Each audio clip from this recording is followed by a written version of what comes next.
Here in about 30 seconds. I think we are missing one commissioner, but he should be arriving here soon. That's a card. Thank you very much.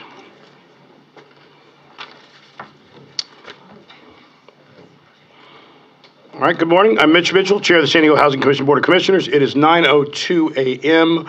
on April 25th, 2025. I'm going to call to order today's special meeting of the board. We are meeting in person with commissioner, staff, and members of the public in attendance. We have a quorum with all members being present except for one. I'm assuming he will be arriving soon. Video of today's meeting is being streamed live online. The link to watch today's meeting is on the Housing Commission website at www.sdhc.org. And to accommodate additional members of the public who wish to participate in today's meeting, we have set up an overflow room down the hall. The live streaming video of today's meeting will be shown in the overflow room, and speaker slips will also be available there for those who wish to provide public comment. Our staff will bring me those speaker slips. I already have a few in hand at the appropriate time. And at the appropriate time, the staff will also escort speakers from the overflow room to make sure they're able to provide their comments to the board in person today.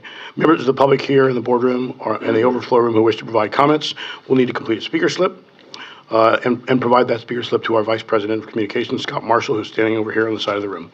In the overflow room, that same applies to you. Please provide your speaker slip to any of the communications staff members. In a moment, I will be proposing that agenda items 100, 101, and 102 be placed on the consent agenda for today's meeting. Members of the public may wish to provide comments about the items on the consent agenda by submitting a speaker slip for that item before the board considers the consent agenda. To speak in favor of any item on today's agenda, please submit a gold speaker slip. To speak in opposition to any item on the agenda, please submit a pink speaker slip. And those who wish to address a topic that is not on the agenda should submit a white speaker slip. Members of the public will have 3 minutes each to provide their comments about agenda items or non-agenda public comments. However, if a large number of people wish to provide a non-agenda public comment or speak on a single agenda, then comments may be limited to 1 minute each. Collective testimony by those who support or oppose an item shall be limited to no more than 15 minutes total per side. And when I call your name, please step to the podium, state your name for the record, and begin making your comments. Now, it is time for the non-agenda public comments. And seeing none, we do not have any speaker slips for that. So, commissioner comments, if any. Seeing no speaker comments on the consent agenda. Yes. We will now go next to the president and CEO, Ms. Lisa Jones. All right. Good morning, commissioners. I have a few items to share with you this morning, but we have a very full agenda, so I will keep it brief, though I cannot promise to speak as quickly as our board chair does. Our next strategic plan is going to be an essential guide for the Housing Commission in the coming years as we navigate through challenging financial times and look for opportunities to continue to bring housing and services to our community. We are conducting a comprehensive process that includes a proactive engagement effort to gather input from our staff and the community to inform the priorities and direction that will be reflected in our strategic plan. We have engaged the Impact Center on the strategic plan's development. The Impact Center is a highly regarded nonprofit that works with public sector and private sector organizations on strategic planning, building leadership capacity, and providing management development services. Input from our policy leaders, the community, our staff, and the organizations we work with is going to be crucial to developing our strategic plan. This slide highlights a few of the efforts we have undertaken to obtain feedback to develop the strategic plan.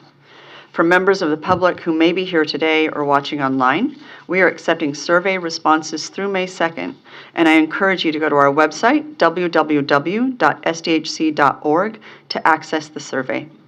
Through focus groups, we will also be hearing from our community-based organizations, our landlords, service providers and their staff, participants in our housing assistance programs, and those with lived experience.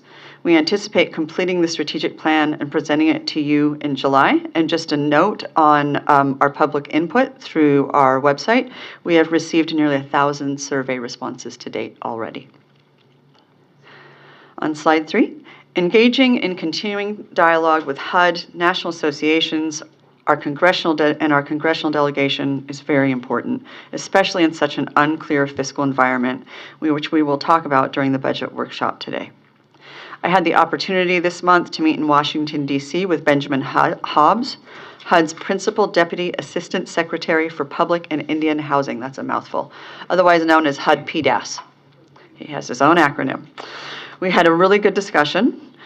We talked a lot about the Housing Commission's status as a moving to work agency, the innovative initiatives we have implemented with the flexibility the status provides us, and how MTW status is an effective tool to stretch limited financial resources and pilot new policies and practices. He was already very aware of San Diego as an MTW agency, the work we're doing here at the Commission, and also of the work that our policy leaders at City Council and in the Mayor's office have done to streamline the development of affordable housing, remove barriers, and try to reduce costs. So it was really heartening to hear that they saw us as a progressive city when it comes to development and as a very effective and innovative agency. We look forward to continuing to work with him and additional HUD officials and staff. While I was in Washington, I also moderated a panel discussion that the San Diego Regional Chamber of Commerce organized. The panel included representatives from the National Multifamily Housing Council and the National Apartment Association. We can blame Francis Barraza for that picture. Thank you, Francis. Everybody knows I'm not fond of that. We could just have text going, that'd be fine. Or like little pictures of houses. Anyway, to the point, discussions like this are truly valuable ways of hearing from others involved with housing and sharing with them what we are seeing and what we are doing to address a variety of housing challenges locally, as well as hearing about how other regions are making progress and pursuing innovations in development and housing finance. Here in San Diego, within less than a week, we recently commemorated the openings of 2 new shelters to serve specific population groups experiencing homelessness. Our goal, as you know, is for everyone to have a home that they can afford. But for many people experiencing homelessness in our community, shelter is a necessary step on that path back to housing. On April 11th, we announced the opening of a new site for a shelter program for transition-age youth between the ages of 18 and 24, right here on our first floor. The Safe Shelter for Transition-Age Youth, or Safe Stay program, has been providing 21 beds for youth at 2 interim sites as the process of preparing this space moves forward. With the completion of this space, the program will double its current capacity by providing shelter to 43 youth experiencing homelessness. The Housing Commission contracts with the Center to operate the Safe Stay program in collaboration with San Diego Youth Services and YMCA of San Diego County. In addition, we cannot thank U.S. Representative Scott Peters enough for securing $1.5 million in federal funding toward the conversion of this underutilized office space in the site for this shelter program. He joined us for the April 11th event along with Mayor Todd Gloria and Council members Stephen Whitburn and Sean Elo Rivera.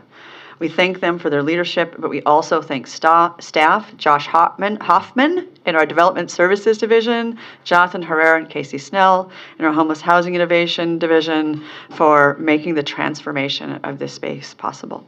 Truly incredible work. On April 17th, we announced the opening of Rachel's Promise Center for Women and Children. Commissioner Cushman joined us for this event, which Mayor Gloria and Councilmember Whitburn also participated in. Women experiencing homelessness will soon begin moving into the first 50 beds at the Rachel's Promise Center. That is 10 more beds than were available at the previous location owned by the Salvation Army. And in the coming months, additional improvements at the new location will expand the program's capacity to a total of 210 beds for senior women, single women, and single women with children. I just think that's incredible. It's such a huge resource. It's a big gap in our community, and it's a widening gap. So having that resource there that is truly tailored both to the women in this shelter and to the youth in the shelter downstairs are just incredible opportunities, and so grateful for this board's support, the city council support, and the mayor's support to make sure that those budget funds were available. The city funds this shelter program, and the Housing Commission contracts with Catholic Charities Diocese of San Diego to operate the program. They are an incredible partner. And we also thank the owners of the building where the new Rachel's Promise is located, Dean Oliver and Jim McMillan, for their commitment to this effort and their support for homelessness solutions in San Diego. They are expending no small amount of dollars on making sure that the site is ready for the women in all 210 in the coming months. Finally, on March 28th, we presented awards of excellence to honor our staff for their exceptional performance. The award recipients are selected from nominations they receive from their own peers, and we present individual awards as well as awards for teams within the agency. This slide shows everyone who received an award of excellence at our all-employee meeting at the end of March. Common themes emerge from the nominations for these awards recipients, including regularly going above and beyond their job responsibilities, demonstrating compassion and professionalism, being collaborative and solutions-oriented, and producing high-quality work and experience for our customers. I would add to those that our staff work with compassion and always put people first. They do the work day in and day out that makes a positive difference in the lives of thousands of San Diegans struggling financially in our city. We are proud of the work they do and congratulate these staff once again for earning this recognition. And that concludes my presentation. Thank you. Wonderful, Lisa. I want to take a minute to commend you and the team. We talked about at the last board meeting, last couple of meetings, that we know that there's uncertainty on the horizon. We know that during times of uncertainty, it's a lot easier to just stand still and wait and see. But one of the things that you and I have talked about, I think this board, we all share the same thought. We want to create progress that you can see and experience, and I think that the last two announcements where we're creating space, kudos on the additional Rachel's promise, because more beds, not just creating space, but expanding the capacity, truly impressive, and to the entire team on the awards of excellence. I always laugh because I was telling we're trying to embody and be exemplary as it relates to any opportunity to collaborate. We will take, seize, and be successful. So kudos to everybody on the award winners, and kudos to all the things that are happening. So, Commissioner Cushman. Yeah, I just want to add to what Lisa talked about in Rachel's promise. As chairman of homelessness for the Downtown Partnership, I've looked at a lot of facilities that could be, might be, have been, and are. I think dignity would be my favorite word for that site. It is really going to be warm, dignified, and it's just going to be great. And to think that we're going from 40 beds to 200 beds, which is really cool. But it is going to be a first-class facility, and we can all be really proud to see that come on for transitioning these ladies from this temporary housing to hopefully into permanent housing. But it's the best of what we're trying to do, so it's really going to be great. Yep. Again, remember, the goal is progress that you can see and experience, and I agree with you, dignity. If you can experience dignity, that project, amazing. Chair. So, yes. I may. Yes. Commissioner. Hester. I know. Johanna. Right, we're going to start it right here. We're going to start it correctly. Commissioner Hester. You're on your bitch. Yeah. Good morning.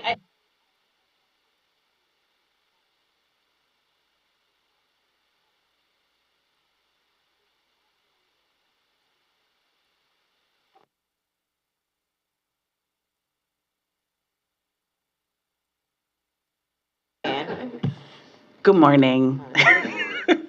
I want to highlight I want to thank Lisa for all that she does, the amazing work that she does here and leading this agency, but also want to not gloss over the group of staff that she highlighted there. And if the chair so approves, I'd like to take a moment and give them a round of applause.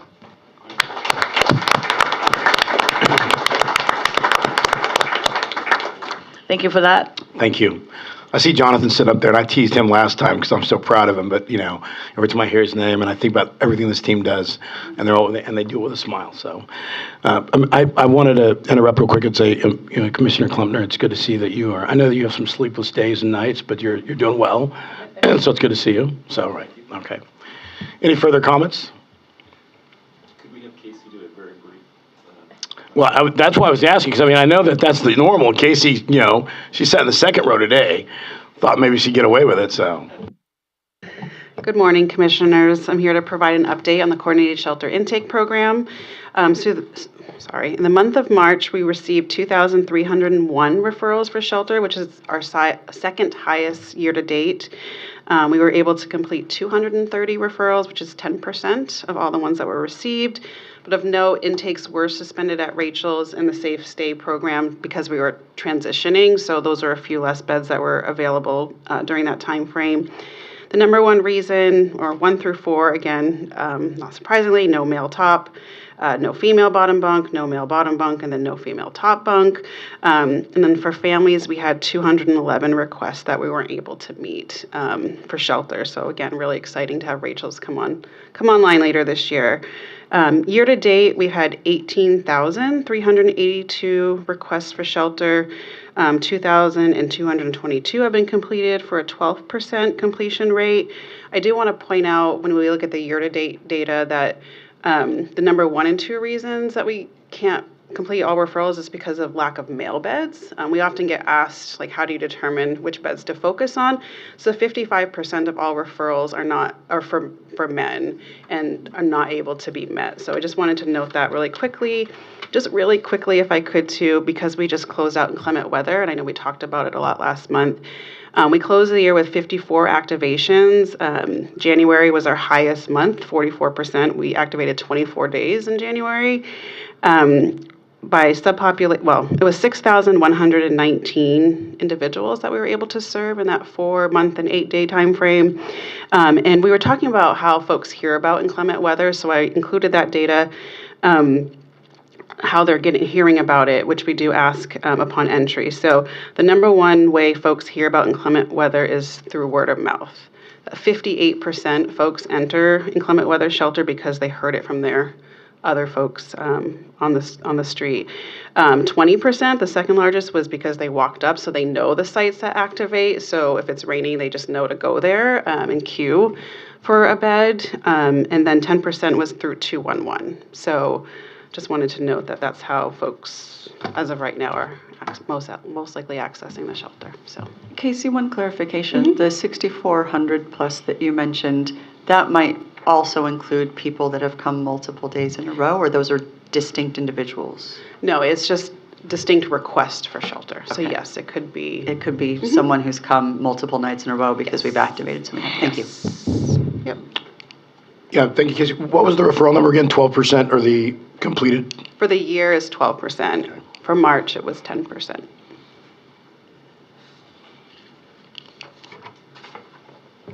Thank you very much. I know we have a full agenda and the chair's running a tight ship and I'm jet lagged, but I think it's really important that we have these monthly updates, even though unfortunately we know what to expect most of the time. There is new and changing information in there that's very important for us to have in a public meeting. So thank you. Thank you very much. Any additional questions? All right, perfect. We will now move on to the approval of the minutes for March 14th, 2025 regular meeting and the special meeting of the board. No speaker slips have been submitted for that. So commissioners, any changes to the minutes, or can I entertain a motion? So moved. Motion by Vice Chair Klumpner. Second by Commissioner Jackson. All right, we have a motion and a second. Any further comments or questions? Seeing none, all those in favor of the motion signify by saying aye. Aye. Any opposed? Any abstentions? Seeing none, the motion carries unanimously. All right, we do have a tight agenda, so we're going to go ahead and go to the consent agenda. And as I said at the start of the meeting today, I'm proposing that items 100, 101, and 102 be on the consent agenda. We do not have any speaker slips submitted for the consent agenda, so this concludes public comment for these items. Commissioners, any questions or comments about the consent agenda? Commissioner Cushman. Yes, thank you, Mr. Chairman. I just want to put on record, I've done it before, I believe that having a 20% contingency is too high. On 100, it's 20%. On 101, it's 10%, which is what I think it should be. I would also encourage staff, before concluding the wear disposal contract, that they try to get a 3% annual increase instead of a CPI increase. Okay. I think certainty is much better than just seeing what happens and who knows in this world today. Oh, yeah, sure. But I support both items. Okay. Any further comments? Good adds. All right, and then seeing no further comments, I will entertain a motion on the consent agenda. Commissioner Hester. Second by Commissioner Hubbard. Any further comments? All those in favor of the motion, signify by saying aye. Aye. Any opposed? Any abstentions? The motion carries unanimously. All right, so what we're going to do, because again, we do have a packed agenda today, and we will need some time for the budget discussion as well as the study on housing and the cost of affordable housing. So we're going to go ahead and start with item 103. I will be running a tight ship, and I think that the team understands the reason why. Next up on the item is 103. It's the authorization to execute and purchase and sale agreement and apply for State of California Department of Housing and Community Development Home Key program grant funds at 7798 Sterling Drive. We'll take public comments after the staff presentation. Colin Miller, our Vice President of Real Estate and Finance, and Buddy Bohr will be presenting, Vice President of Real Estate, Colin Miller. Buddy, you guys know what your titles are. We'll be presenting this item. Please begin when you're ready.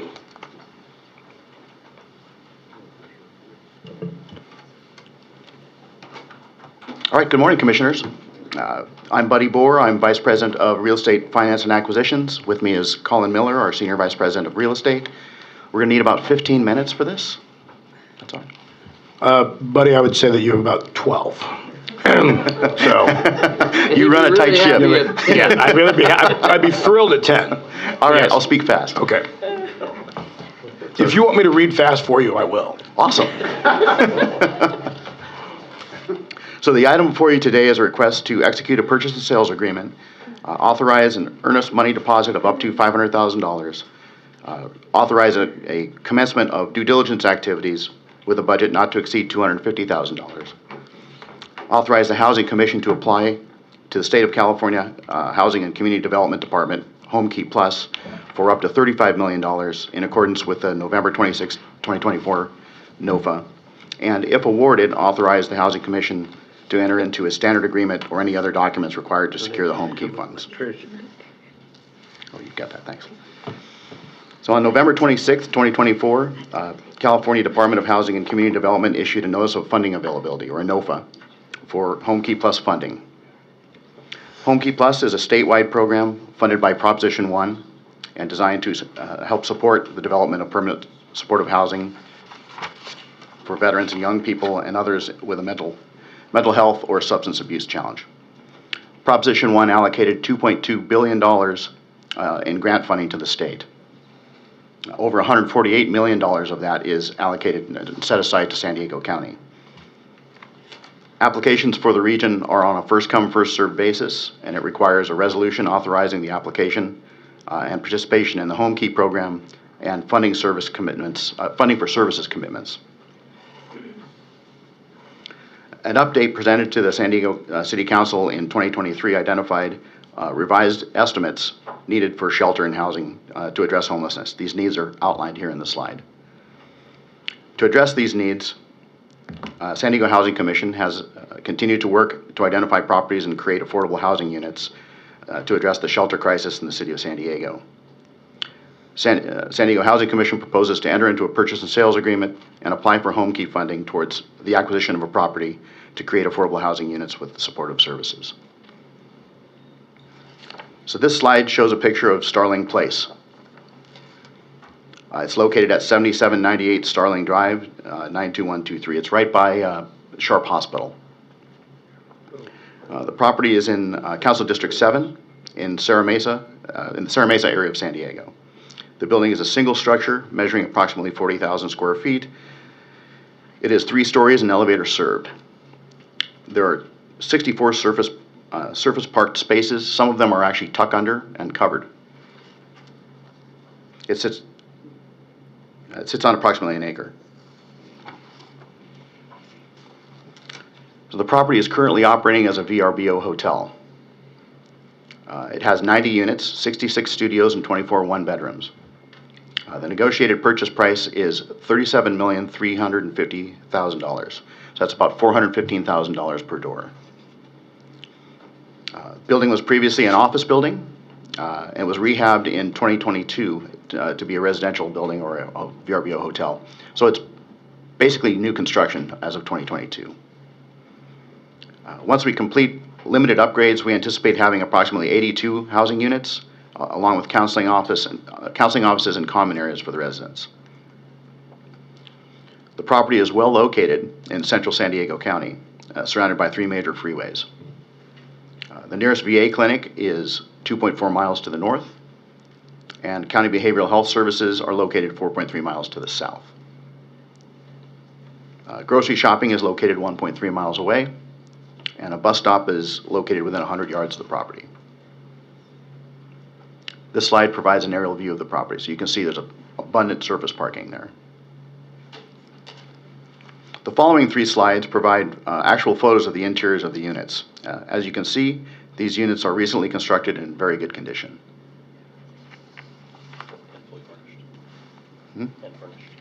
And furnished, yes.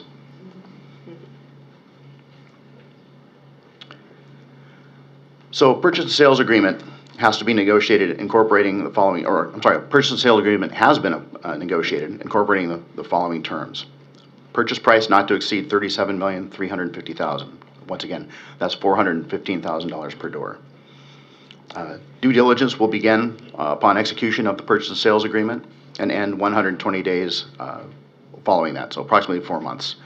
We think that'll likely be end of August 2025.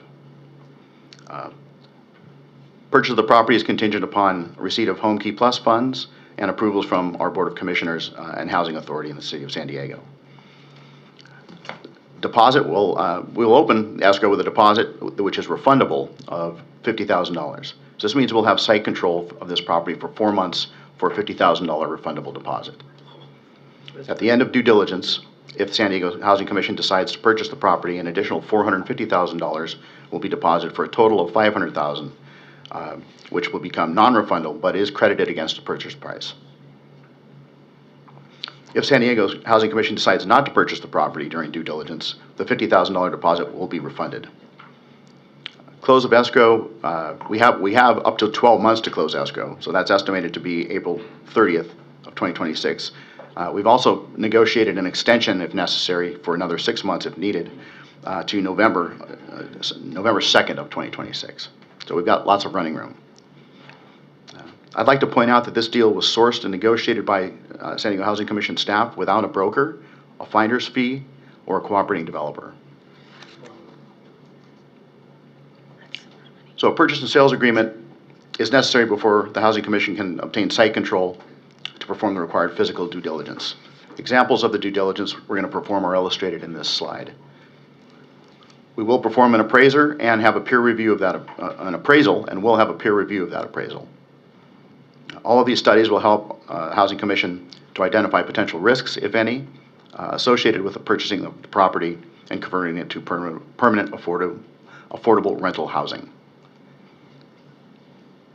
So this slide illustrates the projected escrow timeline. So assuming we get an approval today, I anticipate we would open escrow May 2nd, submit to Home Key by May 30th. End of due diligence would be August 30th or August 31st. We will likely have an award notice by then, and that's the goal. Last day to close escrow would be April 30th of 2026, unless we extend it, and if we extend it, we would have until November 2nd. So this slide illustrates the fiscal impact of this acquisition on fiscal year 2025. As you can see, it's limited to really just the initial refundable deposit and due diligence. This slide projects the sources and uses of the completed project, projected at this point in time. Sources include Home Key funds, City of San Diego funds, and County of San Diego funds. The uses are summarized at this point as acquisition costs and design and construction costs. This is just an estimate, and likely the design and construction costs will be significantly reduced once we complete our due diligence. So staff recommends that the Housing Commission take the actions detailed in the staff report and shown on the following slides. Thank you very much, buddy. Colin, appreciate it.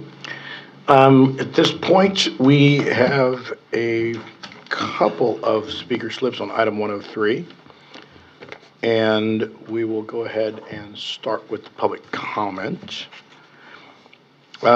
First up on the public comment is Keith. Keith, please. Buddy, by the way, good job, man. You're ahead of schedule. So. I'm a fast speaker, so I hope I can help out.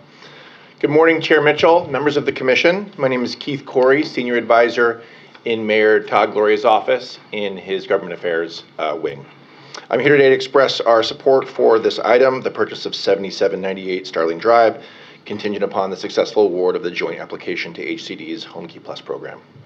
This project addresses our region's dire need for more supportive housing for those suffering from behavioral health challenges and substance use disorders.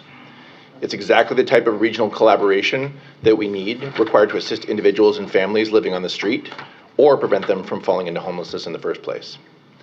While we all know that projects like this can be complicated and costly, nothing is more challenging or expensive than the process of helping people after they become homeless. Providing supportive housing and appropriate services to people before they lose access to safe and reliable housing is how we increase our chances of getting people the help that they really need. San Diego has been a good steward of past home key funding, as we all know. Together, the region has converted 6 properties into permanent housing for individuals experiencing homelessness, totaling over 600 new units. Building on the success of the last home key funding round, Home Key Plus funding via Prop 1 is a lifeline for San Diegans that will allow the city and county to make long-term investments in housing and supportive services for those who are at risk of falling through the cracks. If awarded, the City of San Diego will commit $10 million in HUD CDBG capital funds to acquire and convert the property into 82 affordable housing units in City Council District 7, and half of them will serve homeless veterans. It's imperative that we expand our housing inventory to veterans, individuals at risk of or currently experiencing homelessness, and those living with mental health and substance use disorders. Thank you all for your advocacy and hard work in creating housing opportunities for those who need them most. Thanks very much. Thank you, Keith. All right, next up to the mic is Brian Elliott.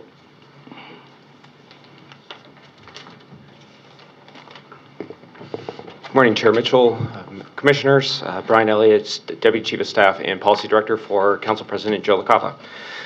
Want to thank you all for hearing this item today, and more than ever, we need to be thinking creatively and, as Keith said, collaboratively about housing, the vouchers, the acquisition, and supportive services. And I think this project summarizes all of that really well and is an excellent example of our collaborative approach with the city, the county, the Housing Commission, and the VA to bring all of these together as one package.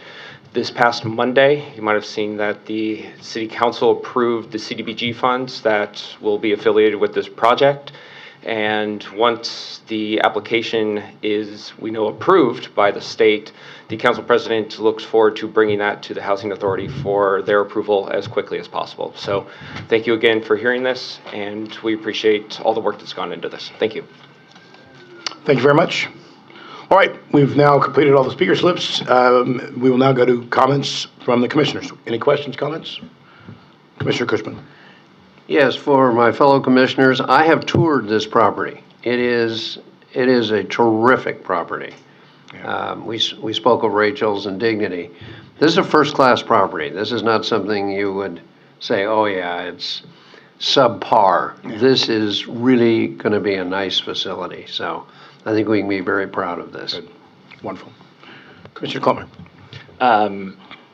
We all know that we need creative solutions to both the homelessness and the housing problem that we're facing. I think this is a really interesting project. This is an interesting property that is showing the direction that things in this region probably need to move in terms of this was a relatively underutilized commercial property. It was converted into what's essentially transient occupancy or visitors, and now it's turning into permanent housing for people who desperately need permanent housing. And I think that reflects the priorities of this community, of this agency. And the last thing I want to say too is I know that every single Home Key project is a huge amount of work, and there's a lot of anxiety involved in it. There's the number of agencies that have to work together and private parties that have to work together to make these things happen. And there's always second guessing of these large properties, but I very much appreciate how undeterred this agency and our partners at the city, I'm very happy to see the city here today, I know, have been on this. And I will point out again, I believe that that we are the only agency in the county who has successfully utilized Home Key funds. Somebody correct me if there's an exception out there. We believe there's one pending. One pending? Chula Vista, but that, Okay. but other than that, which is still pending, you're absolutely We are right. 5 years into Home Key funding being made available by the state.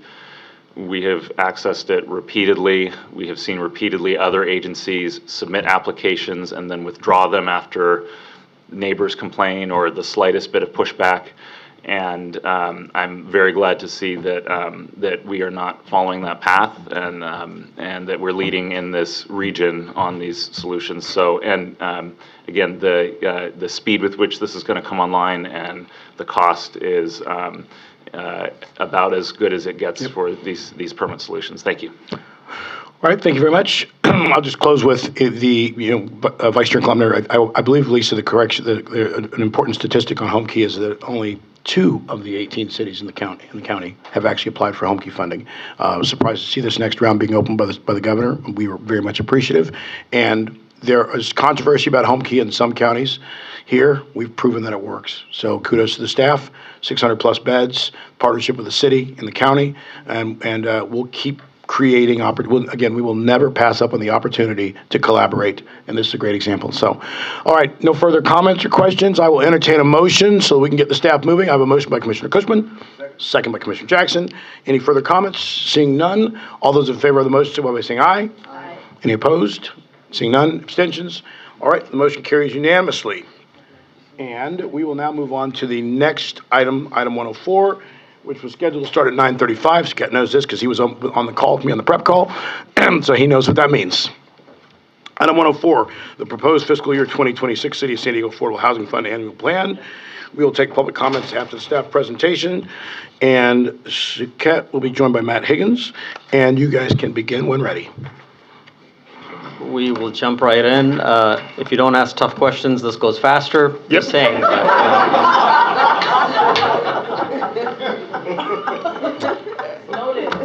Thank you. All right. Thanks, Chair Mitchell. Good morning, Commissioners. Right, yes. Yeah. Bada boom. You kind of had the same tone when we had the prep call, so all right. I'm a little concerned. Yeah, I need to take the budget more seriously, so I'll be serious then. So, this morning we seek your approval on the proposed fiscal year 2026 Affordable Housing Fund Annual Plan. We will start with some fund history, followed by details on the budgeted programs for the fiscal year. So the City of San Diego's Affordable Housing Fund is composed of 2 permanent, annually renewable funding sources. First is our Housing Trust Fund, established in 1990. It consists of revenue from housing impact fees on commercial developments and loan repayments. Second, the Inclusionary Fund was established in 2003.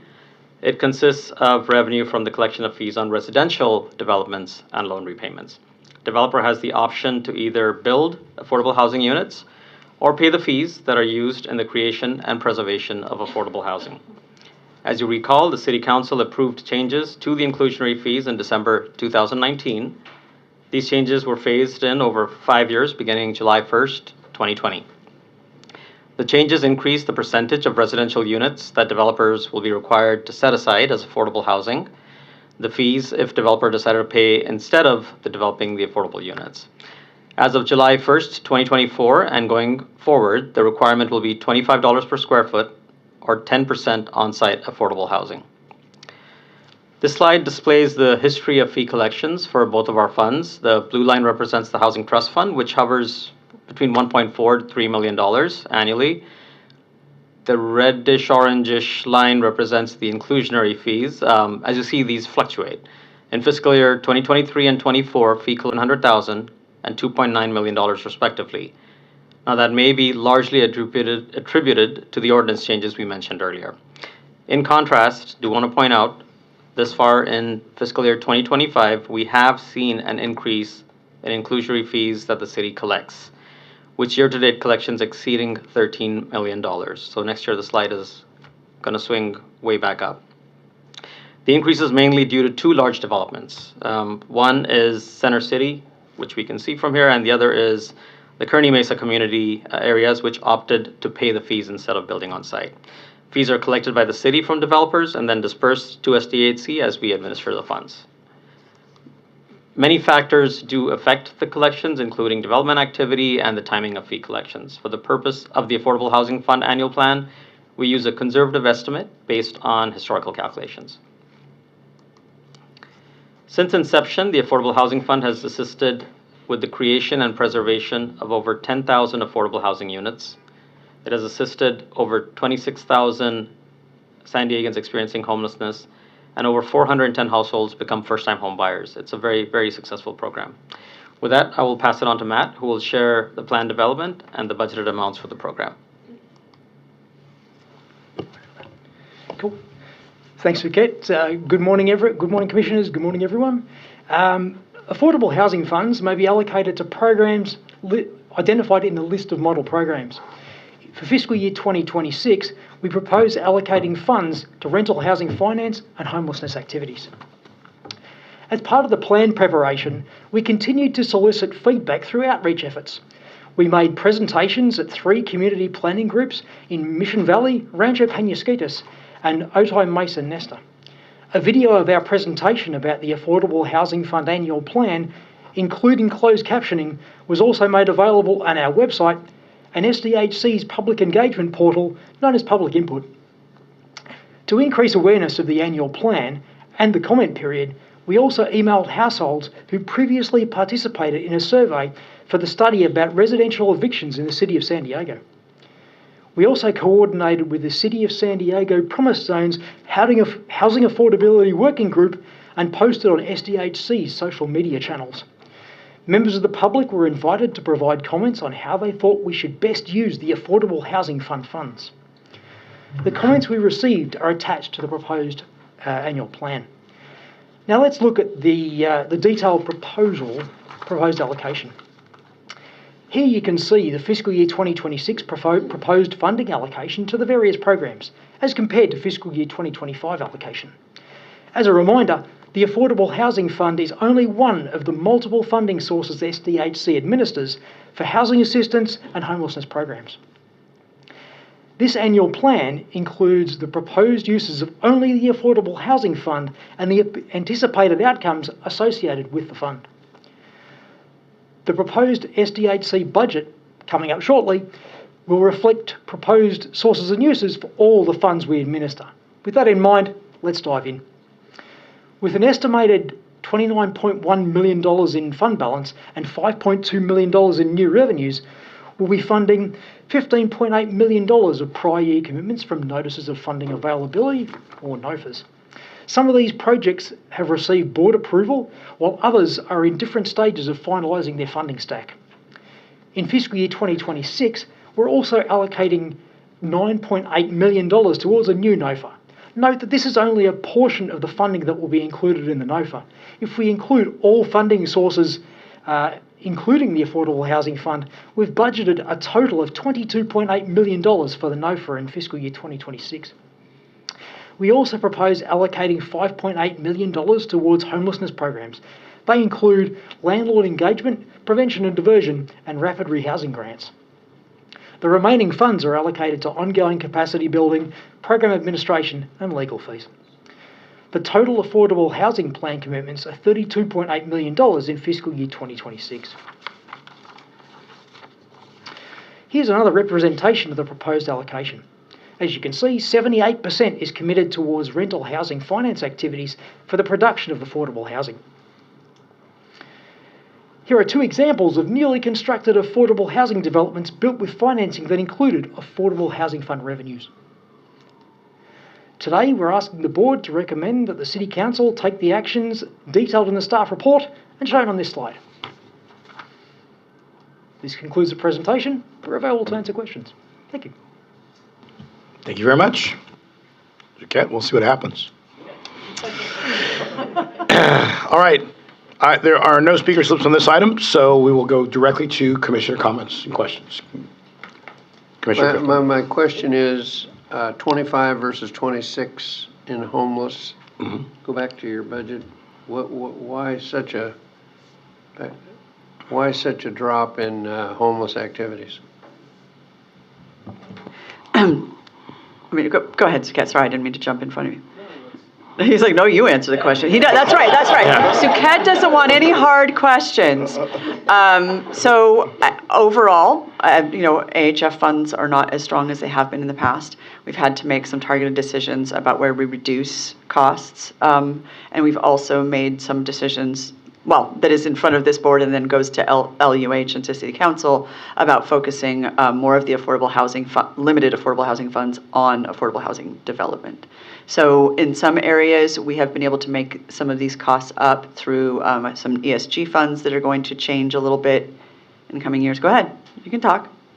He's mouthing something at me. He's like, No. you say it. I think the largest difference, this most significant difference, was the funds that were allocated last year at City Council and were moved from the NOFA line item into the homeless activity item. So that is the largest difference that we Right, have. and so 6 million of affordable housing fund that would have gone to a NOFA was moved last year from that to shelter programs. That's not the case this year. The city is funding shelter programs through state HAP and general fund. So that's the big difference. We've also had some minor differences in just making program adjustments. Thank you. Good? Yeah. Vice Chair Connor.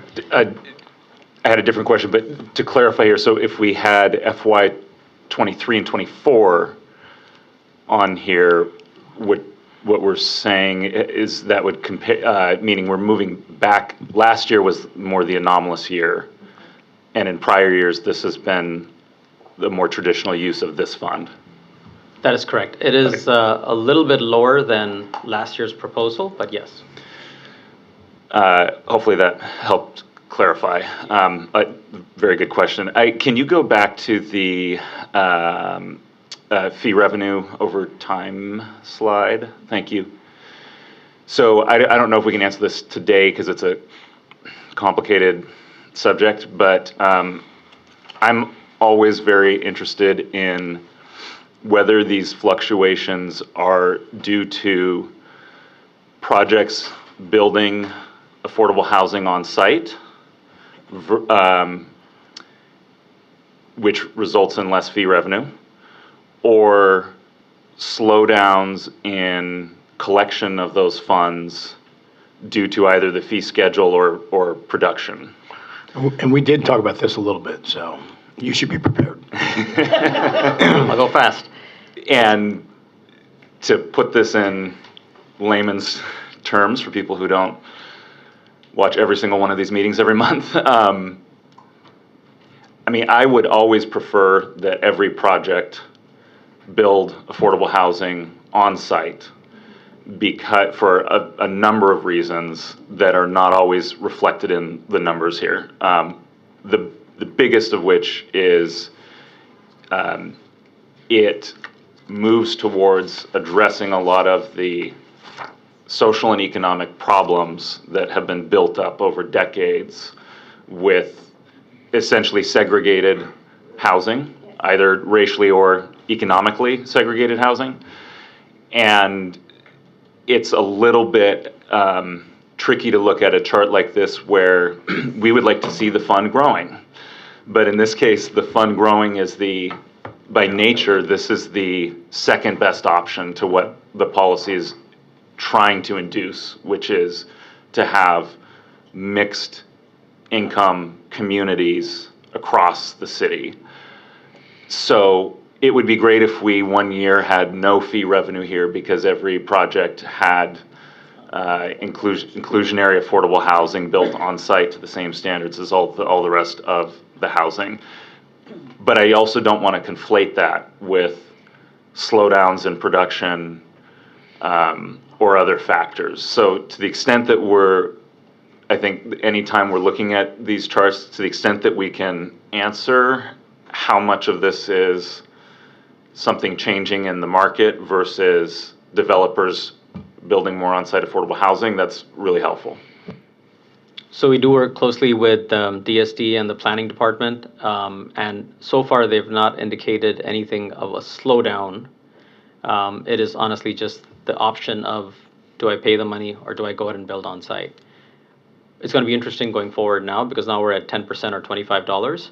And the two developments that we talked about, we collected $6 million from one and 5.9 from the other. So that was quite an anomaly that we were not expecting, but they did decide to pay the fees instead. And then just to put a finer point on this, so are we seeing more on-site inclusionary occurring as the fee increases? Too early to tell because the started with 2% on-site, so yes, developers were taking the 2% building on-site and not paying the fees. It's also the timing of the fees, because the fees are assessed at one point, but they do not pay us until all the contracts are in place and they're going to start construction. So it's going to play out over the next few years.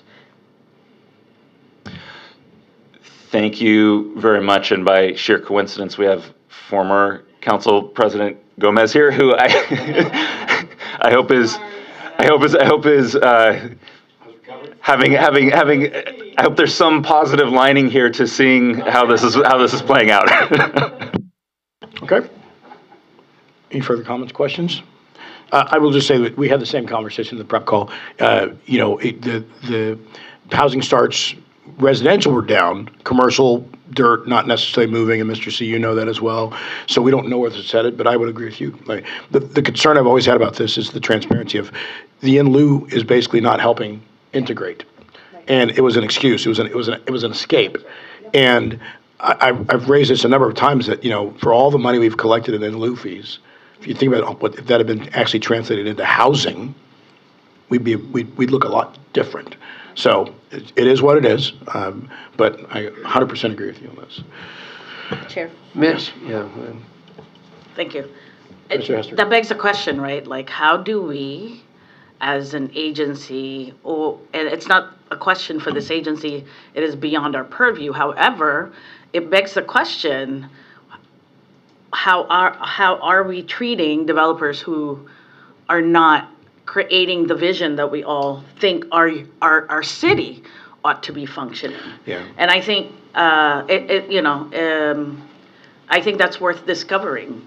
Yeah, I would agree. I think there are probably some, maybe the way you read this is that there's probably some developers who've always written the in lieu check, and that should be a concern. Yeah. Let's just be honest. So Ryan, I 100% agree with you. I have maintained for years that we should set limits, whether it's you must build it within that councilmanic district, or you must build it within 5 miles of your project. If in fact your project is tight and you're trying to maximize, I say, okay, I can understand that. But you can't go across the city just to dump them all in one place. So I say, and I have said to council over many years, Georgette knows this, we should require it to be either within the district or within 5 miles of the project. If you set a mileage of 5 miles, you're giving people plenty of latitude, I think, to go out. But then your neighborhood is still your neighborhood. When we say you can go build it 20 miles away, that doesn't work. So I just think we need to advocate. We need to be talking to council members and the mayor about you need to set parameters. If there's a reason it shouldn't be in the project, okay, I can get there. But you've got to do it within that neighborhood. Yep, I agree. All right. Oh, you want to make a comment? Okay, this is on you. I'm going to hate myself, but I will play a little defense for the fee. We have been very successful in taking that money, putting it out in a NOFA, and getting 8 times the dollar on it. So I'm going to leave it at that. Fully understand that. I will close with this.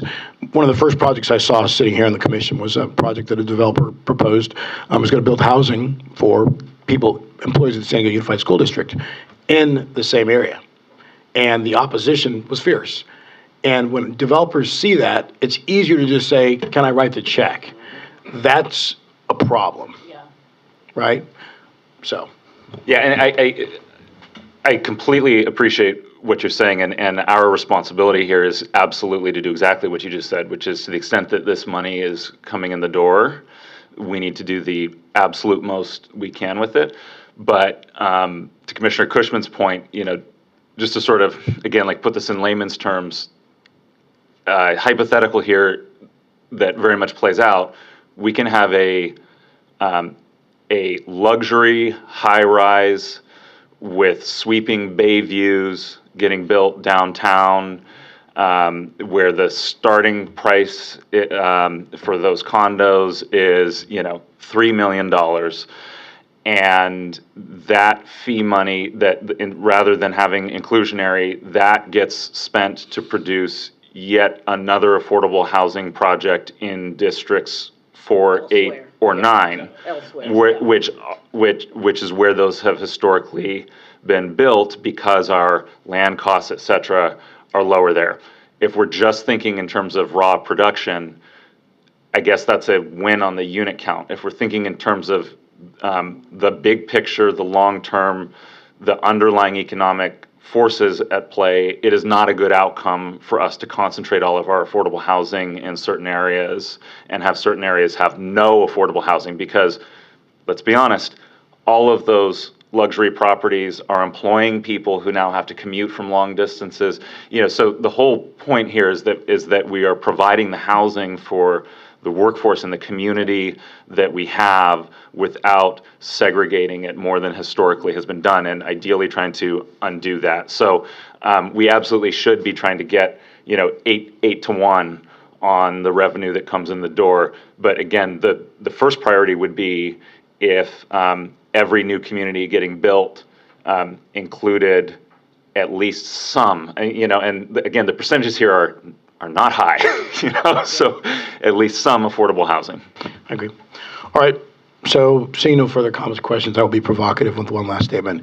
If the communities that are taking the additional housing, as Commissioner Chrisman mentioned, boy, things would really change if all of a sudden during the budgeting process, those communities taking that additional housing were receiving a larger share of the infrastructure improvement dollars.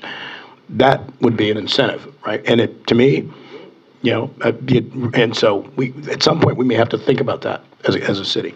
All right. Okay, thank you very much. Any further comments, questions? Seeing none, I will entertain a motion on this item. Commissioner Jackson, Commissioner Hubbard, we have a motion and a second. All those in favor? Aye. Any opposed? Any abstentions? Motion passes. Thank you very much. Okay. We will now go to item 105, and this is the TEFRA hearing for Seabreeze Garden Apartments. We will take public comments after the presentation. Vice President of Real Estate Colin Miller is coming back with Michelle Muniz, who is the Director of Multifamily Loan Underwriting and Special Assets. And please begin when ready.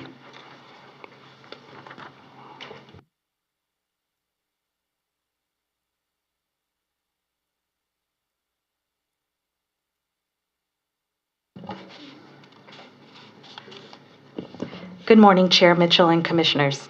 The item before you today is a request to approve the initial steps to issue a supplemental allocation of tax-exempt multifamily housing revenue bonds, as well as hold a TEFRA hearing for the rehabilitation of Seabreeze Gardens Apartments. Seabreeze Gardens Apartments is undergoing a rehabilitation of 268 units, which is made up of 266 affordable units, one of which is a manager's unit, and 2 unrestricted manager's units. The project is located at 4802 to 4890 Logan Avenue in the Choyas Valley neighborhood in Council District 4. The project consists of 36 two-story garden-style buildings, 1 commercial building currently leased to a daycare center, a community clubhouse, and 6 laundry facilities. The unit mix includes 100 two-bedroom and 166 three-bedroom affordable units for families earning between 30 to 60% of the area median income. This equates to income levels between $40,950 to $90,900 per year for 3 to 4 person households. All affordable units will be income restricted for a new 55-year term and are supported by a project-based Section 8 contract administered by the Los Angeles Lomad Corporation. Granite Communications and Security will provide internet for all residents at no cost. The developer, Lincoln Avenue Communities, is an experienced developer who owns and operates more than 30,500 units across 170 properties in 28 states. Services for tenants will be provided by Pacific Housing at no cost to residents and will include access to health and wellness classes and after-school programs for children between the ages of 7 and 17.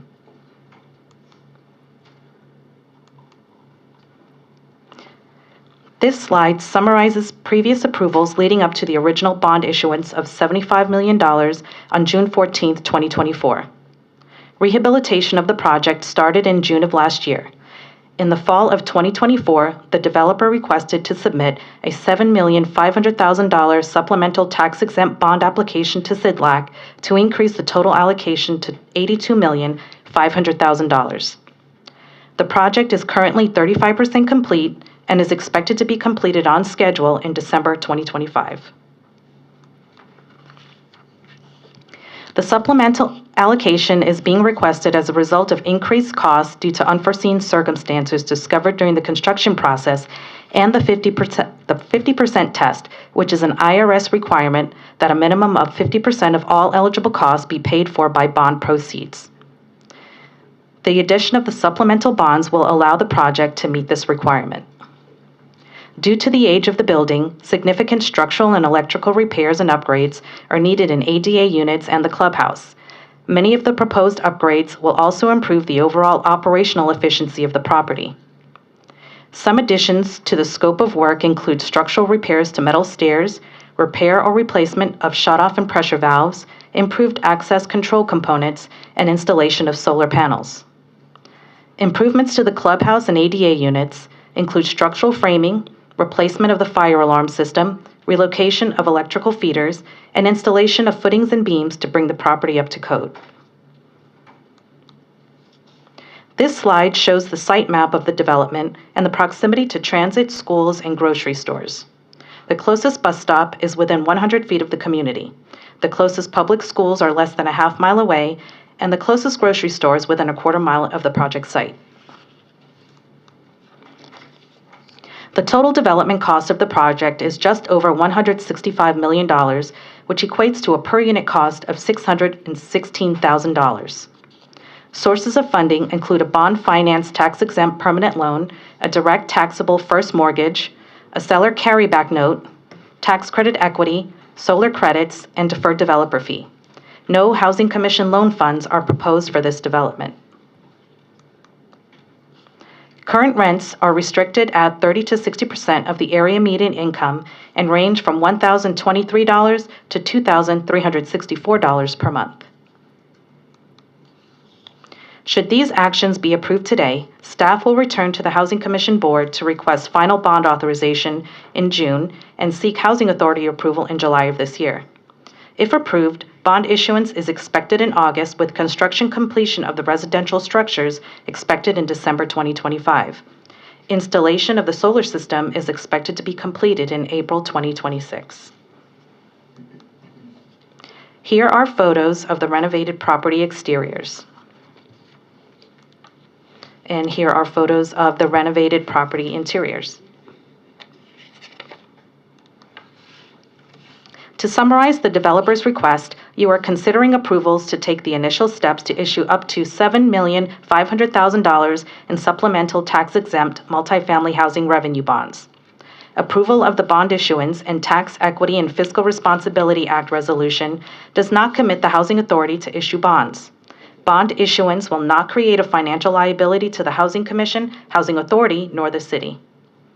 Neither the full faith and credit nor taxing power of the city nor full faith and credit of the Housing Authority will be pledged to payment of the bonds. Staff recommends that the board take the actions detailed in the staff report and shown on the following slides.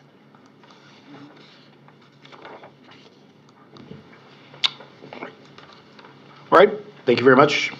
Good job, Michelle. Thank you. We've now arrived at the moment there aren't any speaker slips for this item, so we will go to commissioner comments. And I will note as we start, it's rare that we see so many 3-bedroom units in a project, so that is very, very rare. Commissioner comments, questions? So moved. We have a motion, is there a second? Second. All right, we have a motion by Commissioner Kuzmin, second by Commissioner Vasquez. Any further comments, questions? Seeing none, all those in favor of the motion, signify by saying aye. Aye. Any opposed? Any abstentions? The motion carries unanimously. Thank you. Thank you. All right, we now move on to item 106, and this is the loan recommendation for Avanzando San Ysidro. We'll take public comments. We do have one speaker slip for this project, and Colin Miller and Michelle Muniz, you guys still have the floor. Please begin when you're ready. Just wait for the PowerPoint, Chair. Okay. Good morning again, Chair Mitchell and Commissioners. The item before you today is a request to approve a proposed residual receipt loan in an amount not to exceed $4,120,000 for the construction of Avanzando San Ysidro. Avanzando San Ysidro is the proposed new construction of a 103-unit development which is made up of 101 affordable units and 2 unrestricted managers units throughout 2 separate sites in the San Ysidro neighborhood of San Diego. The project is located at 317 Cottonwood Drive, 210 to 240 South Vista Avenue, and 125 Cypress Drive in Council District 8. The proposed project's 101 affordable units are comprised of 1, 2, and 3-bedroom apartments for individuals and families with income levels ranging from 30 to 60% of the area median income, which equates to $36,400 a year to $90,900 a year for 2 to 4-person households. Site 1 will consist of 4 4-story residential buildings, and Site 2 will consist of 3 4-story residential buildings. The co-developers of the project are Hitsky Development Corporation and Casa Familiar. Hitsky Development is a for-profit developer headquartered in San Diego that has successfully completed a previous development using Housing Commission capital funds. They have developed 449 affordable units in Southern California. Casa Familiar is an emerging developer that has been providing resident and social services to the San Ysidro community for over 50 years. This will be their first new construction development with the Housing Commission. With respect to the proposed development, the Housing Commission awarded a preliminary loan of up to $4,120,000 through the fiscal year 24 Notice of Funding Availability. Services for all residents will be provided by Casa Familiar at no cost. These services will include financial coaching, health education, and public services benefit services. This slide shows the site map of the development and the proximity to transit, schools, and grocery stores. The closest bus stop and market are both less than a half mile away from the site, while the closest school is less than 1 mile away. The total development cost of the project will be just over $96 million, which equates to a per-unit cost of approximately $933,000. The developer is using multiple funding sources. Michelle, those gasps were, that's what you heard correctly. Yeah, I heard him. The developer is using multiple funding sources, including a tax-exempt permanent loan, a proposed loan from the Housing Commission, loans from the state of California, including Affordable Housing and Sustainable Communities Loan, Infrastructure Grant, a governor's budget loan, regional loans from the County of San Diego, and Regional Early Action Planning Grant, as well as low-income housing tax credits. The Housing Commission loan in the amount of $4,120,000 accounts for approximately 4% of all sources. $27,500,000 of state resources, or 29% of total funds, has been allocated to this project to benefit the San Diego region. The higher than average per unit cost can be attributed to the following items. To accommodate large families, the project consists of 25 2-bedroom and 50 3-bedroom units. These larger units make up 73% of the total development. The higher concentration of large units reduces the overall unit count of the development, thereby increasing the per unit cost. To adhere to funding requirements such as the state's Affordable Housing and Sustainable Communities Loan, the developer has committed to energy and green space standards, including 100% electric power and LEED Green certification. Redesign costs associated with these requirements, as well as Green Building Code requirements, are also contributing factors. Additionally, funding source and trade commitments are requiring the use of a project labor agreement and payment of prevailing wages, which have resulted in higher labor costs. Due to mixed-use zoning, the site will include approximately 1,900 square feet of commercial space. The costs associated with this portion of the development will not be paid for by Housing Commission loan funds. With these commercial costs removed, the per-unit cost decreases to $916,000 per unit. Other reasons that contribute to higher cost per unit include volatility in the insurance market and diminished economies of scale due to the scattered sites. Units will be restricted at 30 to 60% of the area median income for 55 years. Rents will range from $852 to $2,364 per month for the 1 through 3 bedroom apartments. Should these actions be approved today, the developer will close on construction financing and begin construction in July 2025. The project is anticipated to complete construction in April 2027. Here's the architect's rendering of the site. Staff recommends that the board take the actions detailed in the staff report and shown on the following slides. All right. Once again, good job, Michelle. Thank you. So we are, this is a holdover from the last meeting. We wanted to take a look at a few things. I think the most important, significant piece of this, Lisa, and I think is important, is, again, the number of 3 bedrooms. And we are a small percentage of the total funding.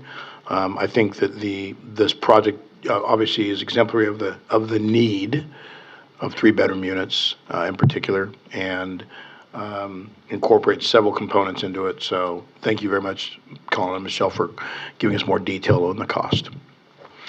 Comments, thoughts? I do have one public comment. You're correct.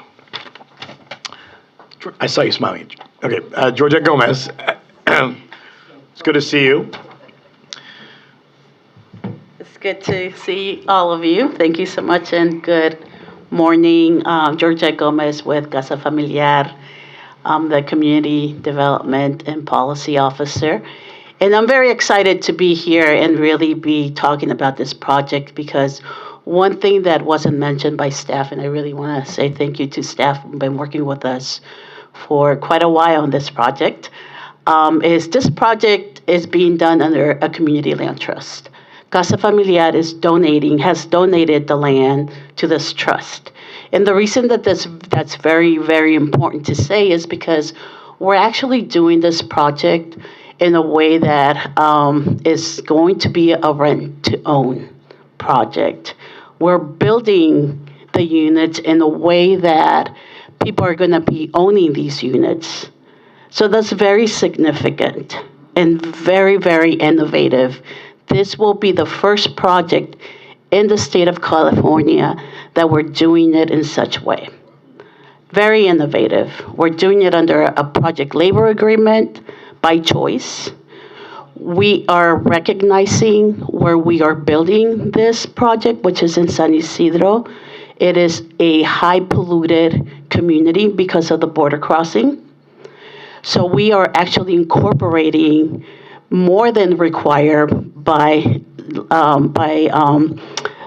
Title 24 in terms of high efficiency air filtration beyond the normal. We are creating spaces addressing the lack of green spaces in the community. So I say that because that's the type of projects that this community deserves, which is an underserved community.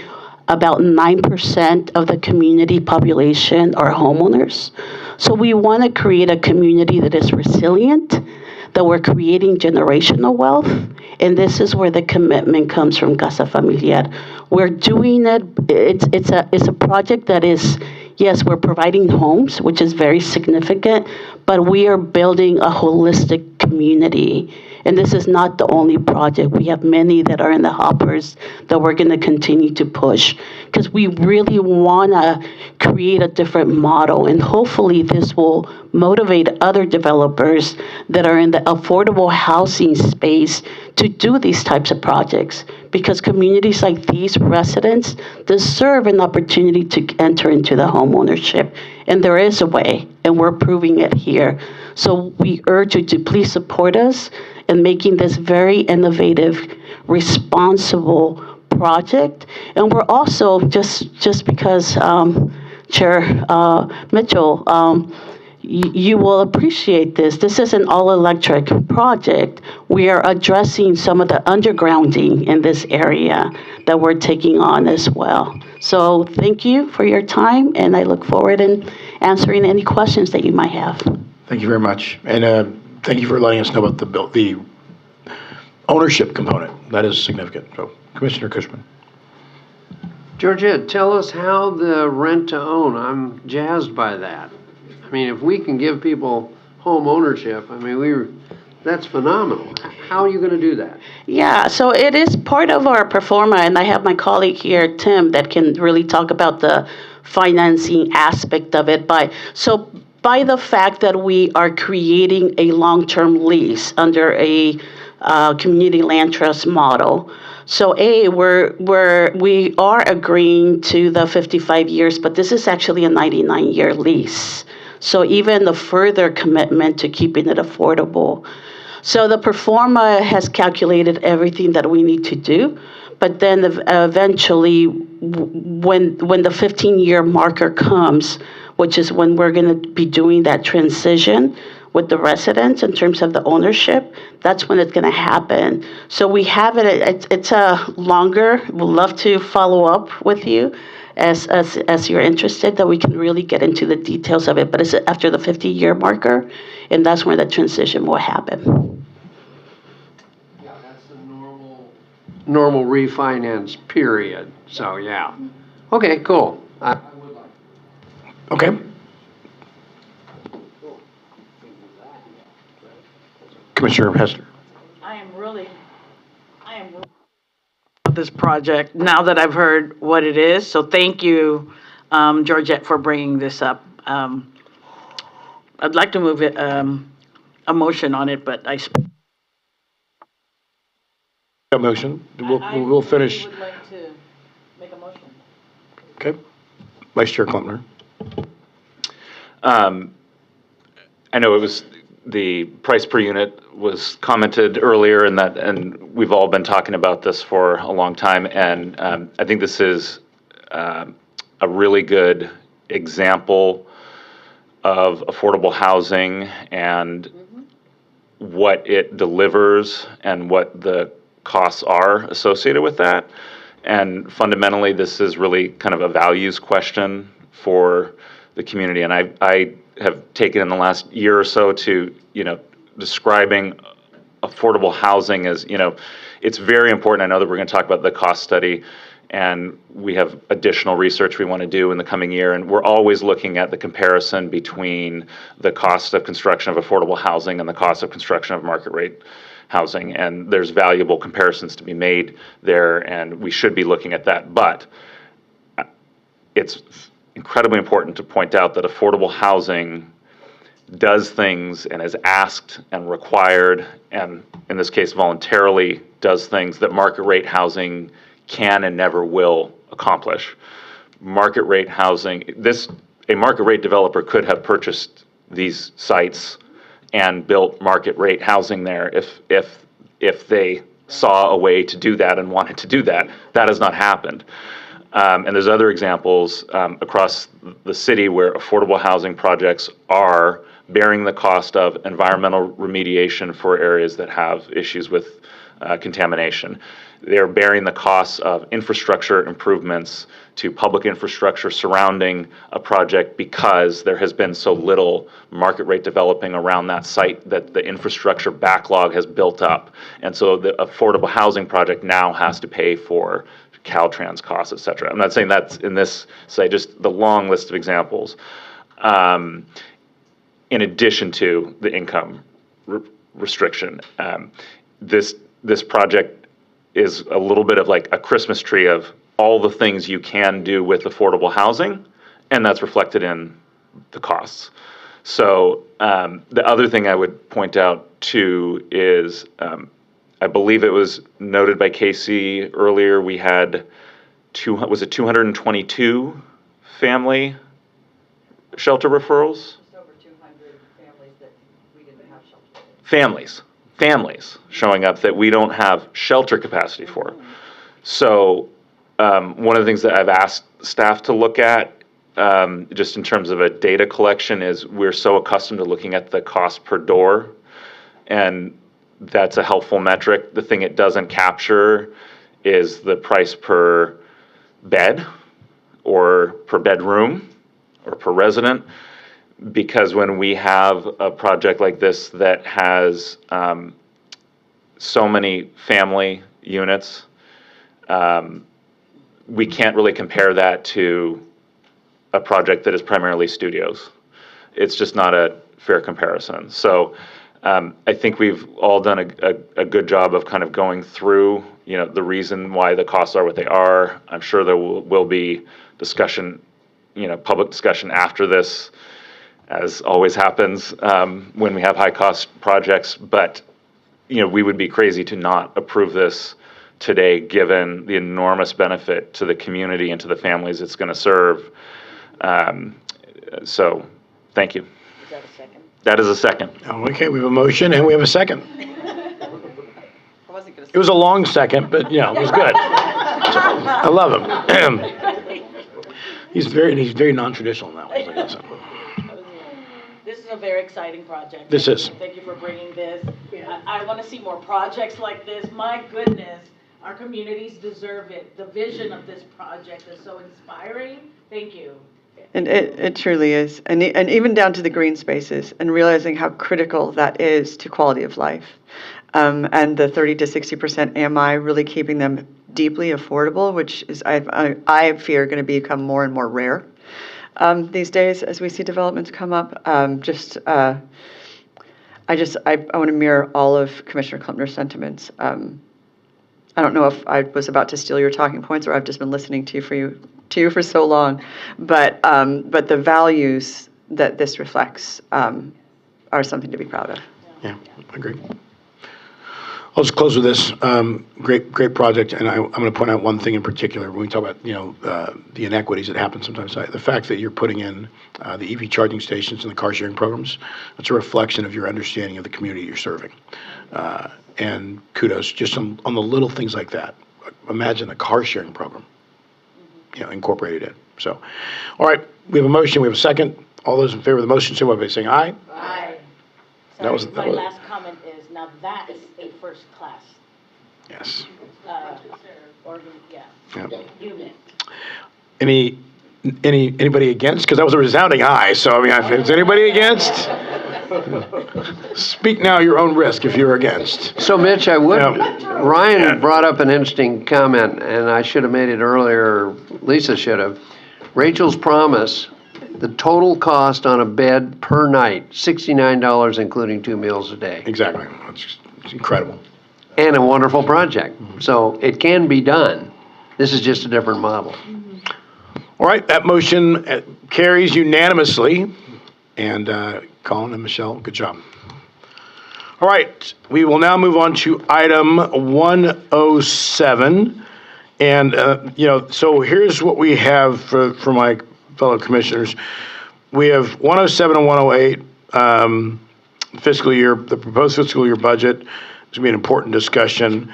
I will say on 107, this is an important discussion because we continue to have this conversation about the cost of affordable housing to develop, and especially in light of the conversation we just had. And so Lisa's going to present this, introduce this topic. I'm going to ask staff, and Colin is aware of this. There's some follow-up we're going to need to do on this because I think some of the things that you're going to hear in this report, if you look at them alone, it doesn't give us the right focus. What I've asked Lisa and Colin to do is we need to, as a board of commissioners, come up with our own recommendations. Commissioner Vice Chair Colin, you remember we've sent 2 letters to the city about, for instance, lowering the impact fees for these types of projects. Neither letter has been responded to. We've sent 2 letters to City Hall. So Lisa, we're going to let you present this, and then there will be follow-up. So I just want my fellow commissioners to know there will be follow-up after this. Okay, well, I won't take too long. And Commissioner Cushman, in regards to the $69 and not mentioning that, it was in my talking points, but I was trying to keep it tight. But you're right. It is the vanguard of our portfolio, the city's portfolio in shelter, and it's one of the least expensive ones. So when philanthropy comes in, it makes a huge difference. So moving on, I think Mitch did introduce this, but I'll just tie it in a bow. Not as quickly as he did his bow tie, nonetheless. So we have BAE with us today. We contracted with BAE to do an independent report taking a look at cost drivers in the development of affordable housing opportunities and recommendations to reduce barriers, streamline processes, reduce cost drivers. Not all of it is going to be a surprise. There are some positives in there, particularly highlighting what the city of San Diego has done.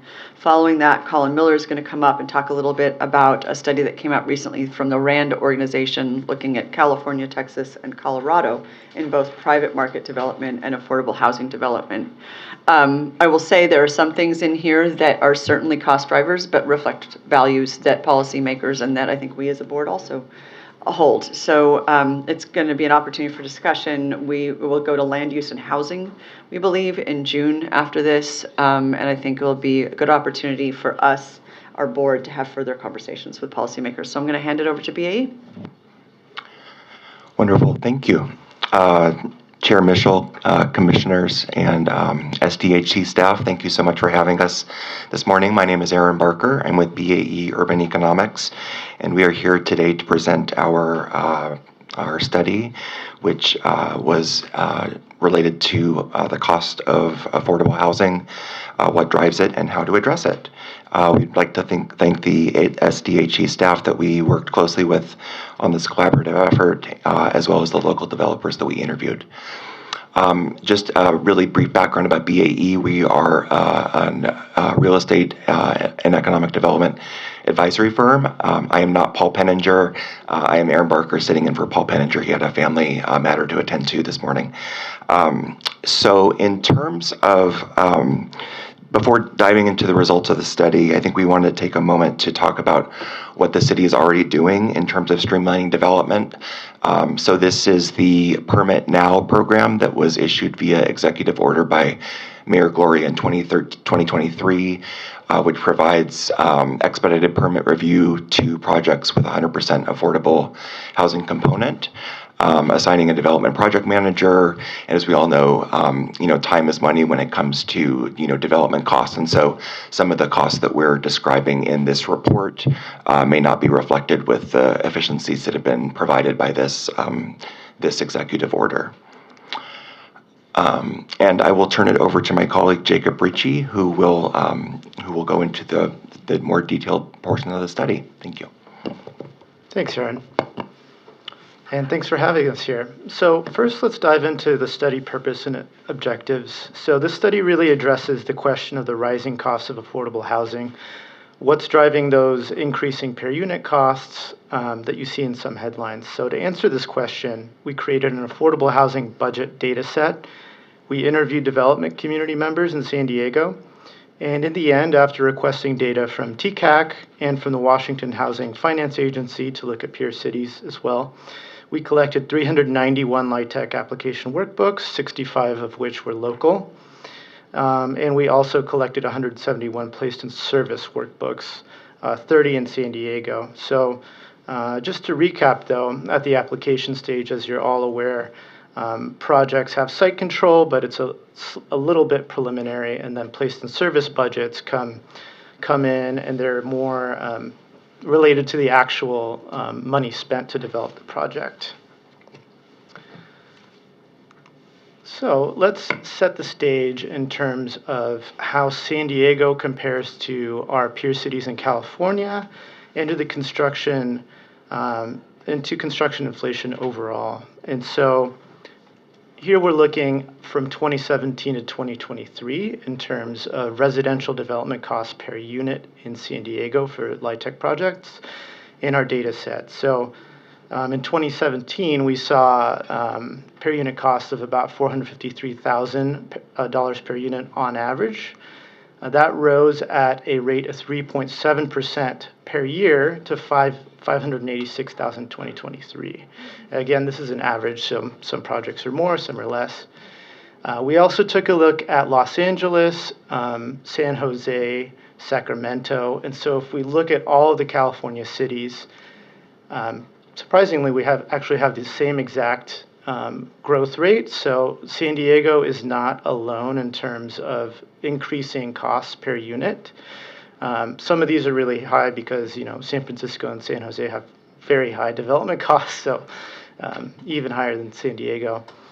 And so we also took a look at construction inflation overall. So that's the private market and affordable housing market, all product types. Actually, during this period, we saw a growth rate of 5.8% per year from 2017 to 2023. So this is just to say that San Diego's not alone in terms of seeing increasing costs during this period. Diving into some of the factors that influence cost. So when thinking about those factors, certain ones are more external. Policymakers don't have a lot of control over land dynamics, for example. Tradespersons' wages, materials, steel, monetary policy. On the other hand, looking at these three buckets, land and acquisition, hard costs and soft costs, policymakers have varying degrees of influence. So if you provide the land, that's obviously not a cost that needs to be worried about. If you are providing financing, you have some influence over the financing terms, and that can influence costs. Permitting, if you streamline permitting, that lowers holding costs for projects. So that's just a recap on some of the concepts driving costs. And I think it's also really important to focus on hard costs, which drive about 60% of total costs for new construction. So keeping in mind that hard costs are a significant portion of development costs, what we're looking at here is the building cost index. So just to conceptualize, about 2/3 on average of costs can be attributed to skilled labor, or at least when you're looking at inflation over time. And about 1/3 goes to steel, lumber, and cement. And so when we talk about hard costs, those are the components that we're really talking about. Now, I don't have a crystal ball, and we can't predict exactly how much per unit costs will rise over time, but taking a look at our current state, so in 2024 in San Diego specifically, we had an average residential development cost per unit of $667,000. By 2030, if the rate of construction inflation continues at the current rate, the 2024 rate, we'll see costs on average rise to $763,000 per unit, some more, some less. If we see a return to high inflationary pressures, as we saw during COVID, that could be up to $1 million per unit. And so, we can't say with certainty exactly what the cost will be, but we think somewhere in this range is, defensible. So something to be prepared for.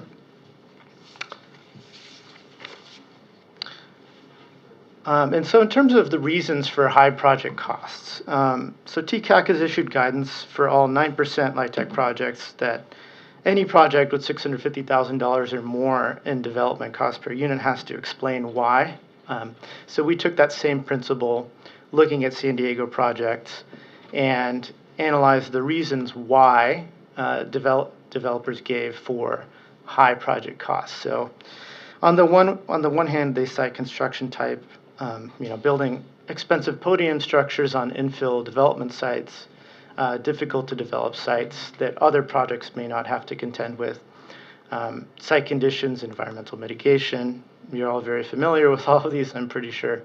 Off-site requirements, prevailing wage costs. So, this delivers the benefit of living wage jobs, but it does increase hard costs by, according to our previous study, by about 19.5%. Could be higher or lower depending on the project. Escalating material and insurance costs, and land acquisition and site preparation. So those are all of the challenges that are, most of which are specific to affordable housing, but not completely. So why build affordable housing despite all of these challenges? So there's sustained affordability through 55-year covenants, and some projects, as we heard, deliver even more affordability for a longer period of time. Addressing our homelessness crisis, the fact that development costs are shared with private investors through, LIHTCs, it's not 100% subsidy, and the fact that affordable housing creates quality employment opportunities as well.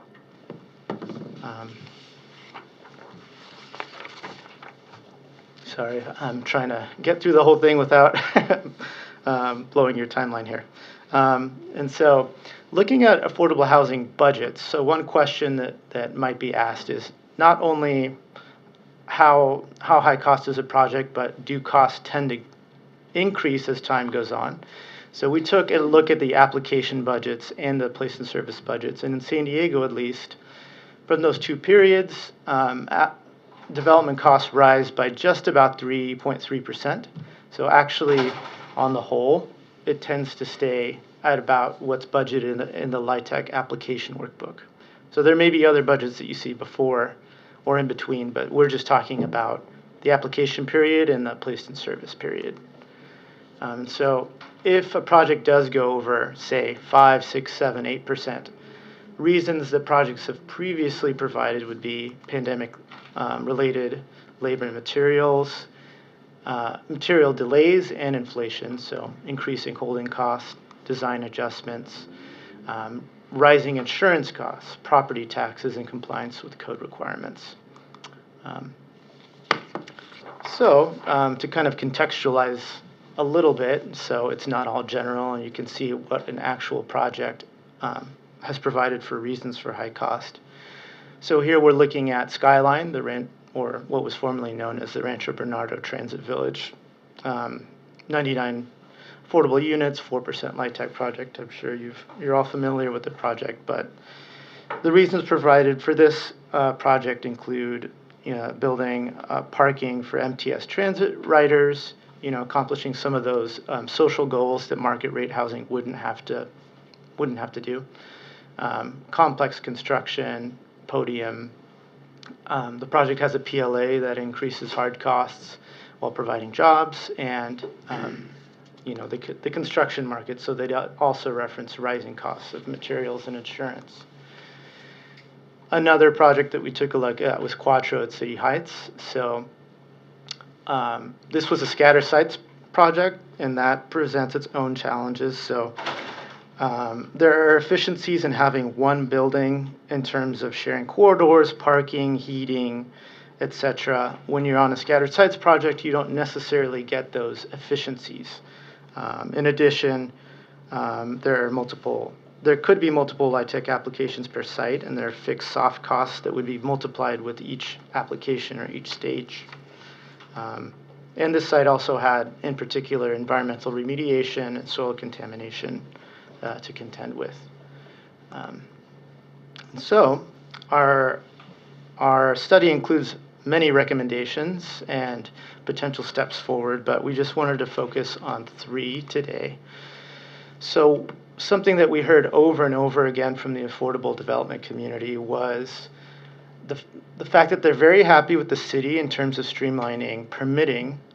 However, they still have to deal with SDG&E scheduling utilities.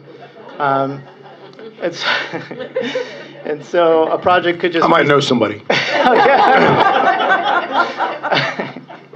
A project could be sitting, basically almost completely finished, just waiting for the inspection. And so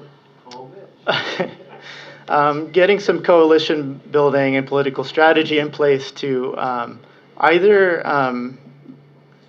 deal directly with SDG&E, or if not, then through the state to prioritize projects. Yeah, and on this recommendation, and Lisa's aware of this, we did make a decision beginning of the year to try and pursue state legislation that would the PUC has to give permission to treat the affordable housing developers differently. We are prohibited at SDG&E from giving them prioritization or making them a priority, and we had asked Lighthouse, our public affairs agency, to help us. That effort has not yet been successful. We're hopeful that we will find an author between now and the end of session to get that indeed in place and in statute. And we've even said, look, we've talked to the affordable developer community, and they agree, and they would support us on this. And so hopefully we will find an author who will carry this and allow the affordable housing developers to be prioritized in this effort. Excellent. And if you're looking for a success story nearby, LADWP, which is a different kind of utility because their boundaries are the same as the city of LA, essentially. So everything they do is completely coordinated. But they instituted a program known as Project Powerhouse. So that shortened utilities review engineering and construction times by 86% for 100% affordable housing projects and permanent supportive housing projects. A second key recommendation we had was, we do know that the city is disposing of land through the Surplus Land Act, but that may eventually end. And so an alternative would be to work with philanthropic partners to try and find new land to contribute to developers, and that way you could also write your own RFPs and do things on your own terms on that land. So that's one option, an alternative land acquisition pipeline. There's another example, the LA County Land Bank pilot, that is not necessarily through philanthropy, that's through county money, but that's an example of a neighbor nearby who's creating a land bank, and so they're aiming to acquire 5 to 15 properties.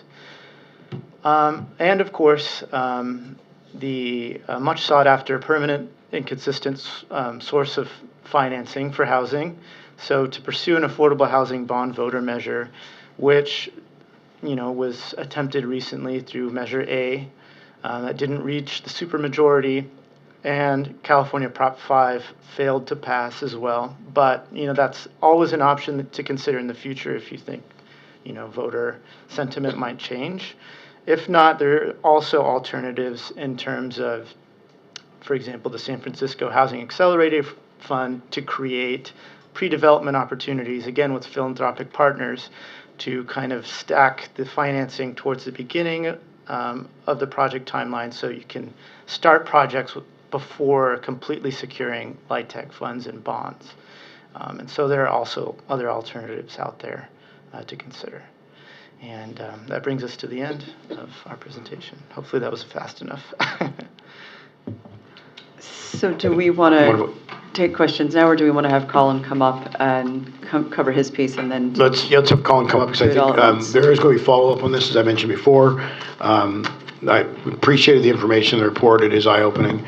I think that the one slide on the cost of materials is going to change dramatically, I think, in this, but we want to make sure we do this, that we have the right discussion. So Colin, please. And I think you already know what your assignment is after this, Colin, hopefully. So. Good morning, Commissioner Mitchell. Colin Miller, Senior Vice President, Real Estate. It's nice to get to see you all today. As you heard in the previous presentation, a number of factors contribute to the high cost of affordable housing production in San Diego. In addition to BAE's study, the RAND Corporation released a study a few weeks ago titled The High Cost of Producing Multifamily Housing in California. The RAND study provides a more macro level look at the challenges facing housing production in California and how that relates to San Diego specifically. The RAND study states that the goal was to document production cost differences between California, Colorado, and Texas to identify potential policy reforms that can lower production costs and increase housing affordability in California. RAND is an American nonprofit global policy think tank, research institute, and public sector consulting firm, and yes, that is from their website. Funding for this research was provided by Dennis Wong of Verbena Road Holdings. Their sample included privately funded market rate multifamily housing development cost data, all from one source, Trammell Crow Residential, which is a large for-profit firm that operates in several states. The RAND study states that Trammell agreed to provide its data for use in the research, and it should be noted that market rate developers are not required to publicly disclose their cost information in the same way that affordable housing developers are. RAND received complete detailed production cost data for 27 Trammell Crow projects and their key characteristics, such as location, building type, number of buildings, stories, units, average unit size, net rentable square foot totals, land costs, and project timeline. For an additional 28 projects, RAND received these project characteristics and less detailed cost data, such as aggregated hard cost and land costs. The data in the reports, notably the RAND study, are an amalgamation of 100 properties, both market rate and affordable, in 3 different states that were built during a 9-year span from 2015 to 2024.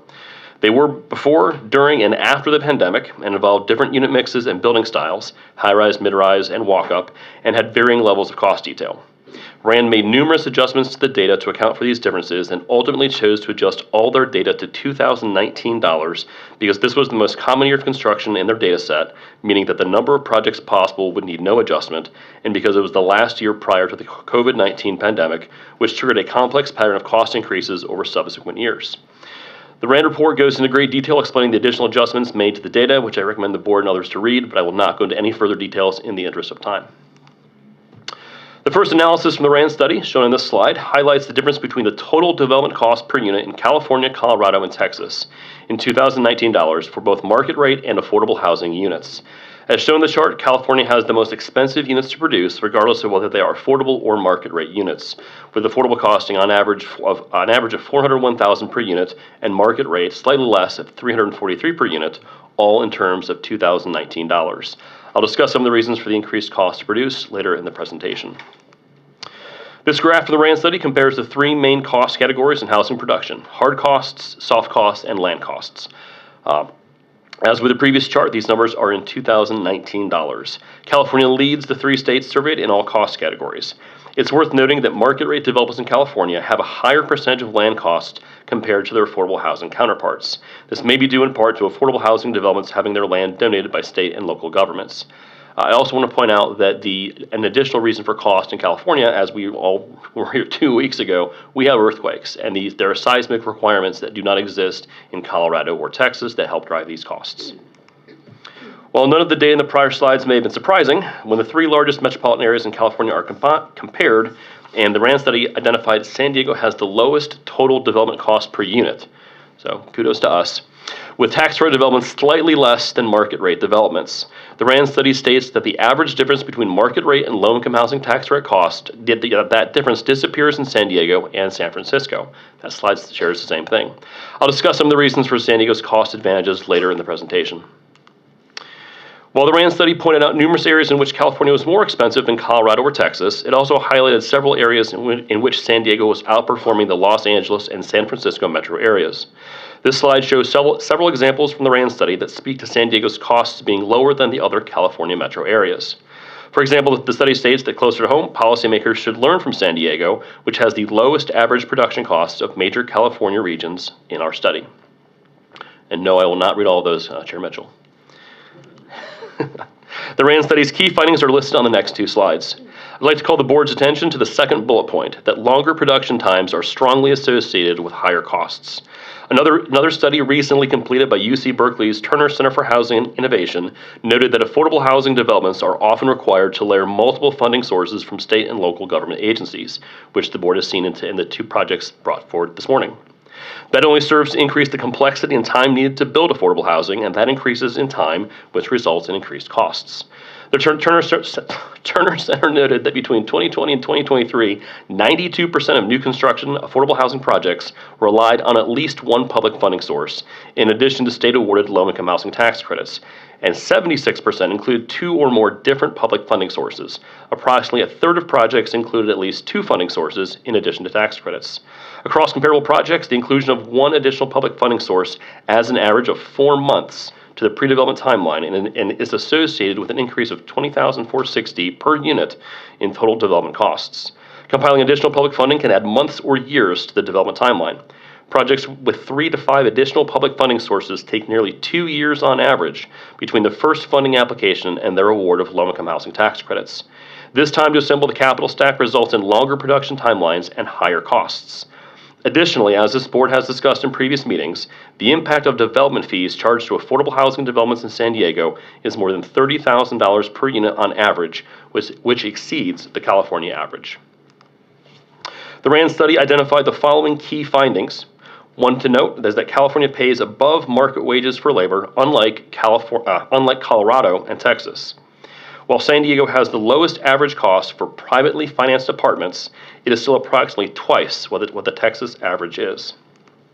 The RAND study also noted a number of ways for California to potentially produce more housing by amending or introducing new policies. These recommendations are on this and the following slide. As BAE mentioned, in San Diego, Mayor Gloria signed an executive order that requires city departments to review all 100% affordable housing projects within 30 days. The city's development services team enacted a new program known as Affordable Housing Permit Now, which permits these projects within 9 days on average. As of August 2024, this program has permitted 27 projects totaling more than 2,800 new affordable homes. In 2023, the City of San Diego issued roughly 8,000 new housing permits, an increase of more than 50% over the 5,300 homes permitted in 2022. Additional recommendations from the RAND study include reviewing environmental gains from California's strict energy efficiency requirements against the disincentivizing effects on housing production from higher costs, the trade-offs from prevailing wage against foregone affordable housing units, and review design requirements that are not essential for safe, sanitary, and habitable housing. It's worth noting that both BAE and RAND identified the higher wage requirements on California affordable housing developments contribute to this costs. This is also because state policymakers over time have seen the value in affordable housing as a vehicle to achieve other policy initiatives, such as prevailing wage implementation, environmental efficiencies like LEED certifications or solar, and neighborhood infrastructure investment. I'd also like to point out that the RAND study recognized San Diego for having the lowest average production costs of the major California metro regions. So while there is always more progress to be made, in many ways our local policymakers are leading the state. This concludes the presentation. I'm available to answer any questions you may have, and hopefully that was fast enough. Great job, Colin.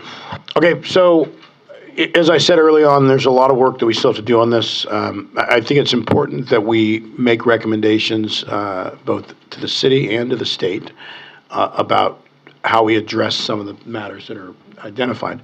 I'm going to be I think we all would agree that some of the things that are, as Lisa mentioned, are just part of our culture. We agree that, we're not going to disagree with the need for prevailing wage or a PLA. We think that we have to figure out the areas that probably have gone overlooked for a while that really need to be addressed and discussed.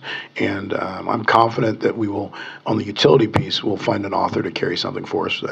Michael Gunning and Lighthouse will deliver. So, and that's Frances left because I think she knew I was going to say that. That rests with her. But Colin, I think you guys know what the follow-up is, and we will schedule more time for this discussion with the recommendations as a full board as soon as we complete that. Yeah, we've started that. Thank you. All right. Yes, Commissioner Hester. I appreciate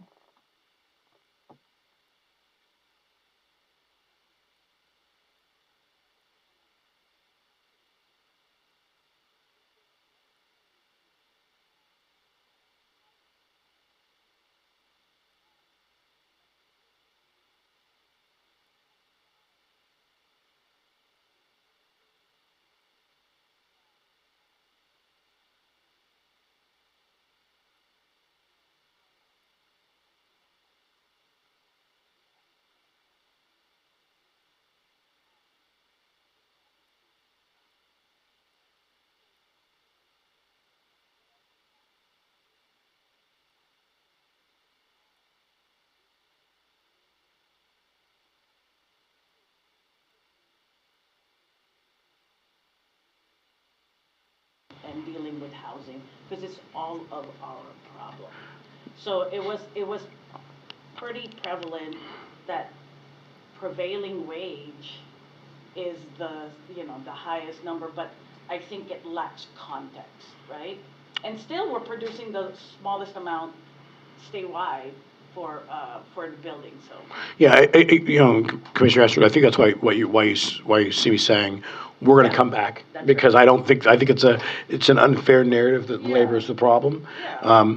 We have had discussions about things that we need to consider here in the city of San Diego for building.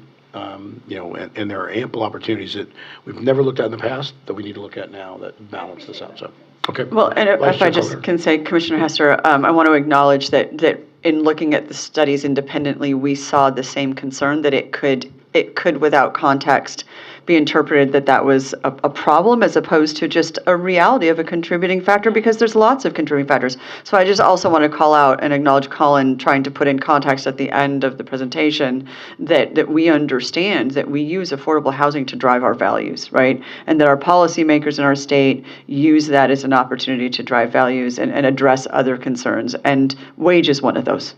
So I want to acknowledge what you're saying and also say that was important for us to put that context out there, understanding that if they just sit on their own without sort of our framework, it could certainly be interpreted that way. And I'll just add that the RAND report was not a housing commission report, but it was something that I thought spoke to some of the similarities between market rate housing and affordable housing and the challenges that both face. And so you are correct, both studies did focus on the labor. I would like to highlight the fact that the RAND study really, in my mind, demonstrated how much San Diego has done already and is continuing to do. And that shows up in the data from 2014 to 2025, that for 9 years, when you average it out, we're still lower than other metro regions like LA and the San Francisco area. So I think that's worth also noting. Vice Chair Conner. Anytime we get into the cost drivers, I'll tell you what goes on in my head. Grant me the serenity to accept the things I cannot change, the courage to change the things I can, and the wisdom to know the difference. I appreciate what Commissioner Hester is saying. I think I see it through a little bit different lens, which is these are just numbers. I don't see any flaw with the study when it comes to how it's describing labor, because we need to know how much of the cost comparisons between California and Texas are labor related, not because that means Texas is getting it right, but because that is just an economic reality that we have decided to take a different approach for very good reasons. In the same way that, for example, if we're looking at the cost of steel, we have no control over the cost of steel, right? So I'm not going to lose sleep at night wondering what I need to do to change the cost of steel. Same thing for the labor costs. We've decided what direction our labor costs are going to be moving, and I just want to say that to I would hate to see the methodology of a study change in order to make that point. We need the data, and then we need to be the ones to say what the data means to us. So I think we're actually saying the same thing. It is not a criticism of California to look at the difference between a labor cost between California and Texas. That is some people might use it that way. That's a subjective decision. The one thing that I really appreciated about the RAND study, and it is kind of woven throughout the BAE study, is how we think about time. A lot of the components in the BAE study, I wish I could sort of pull them out and categorize them as related to time and carrying costs, because, for example, if I look at, I'm looking at Colin's presentation here.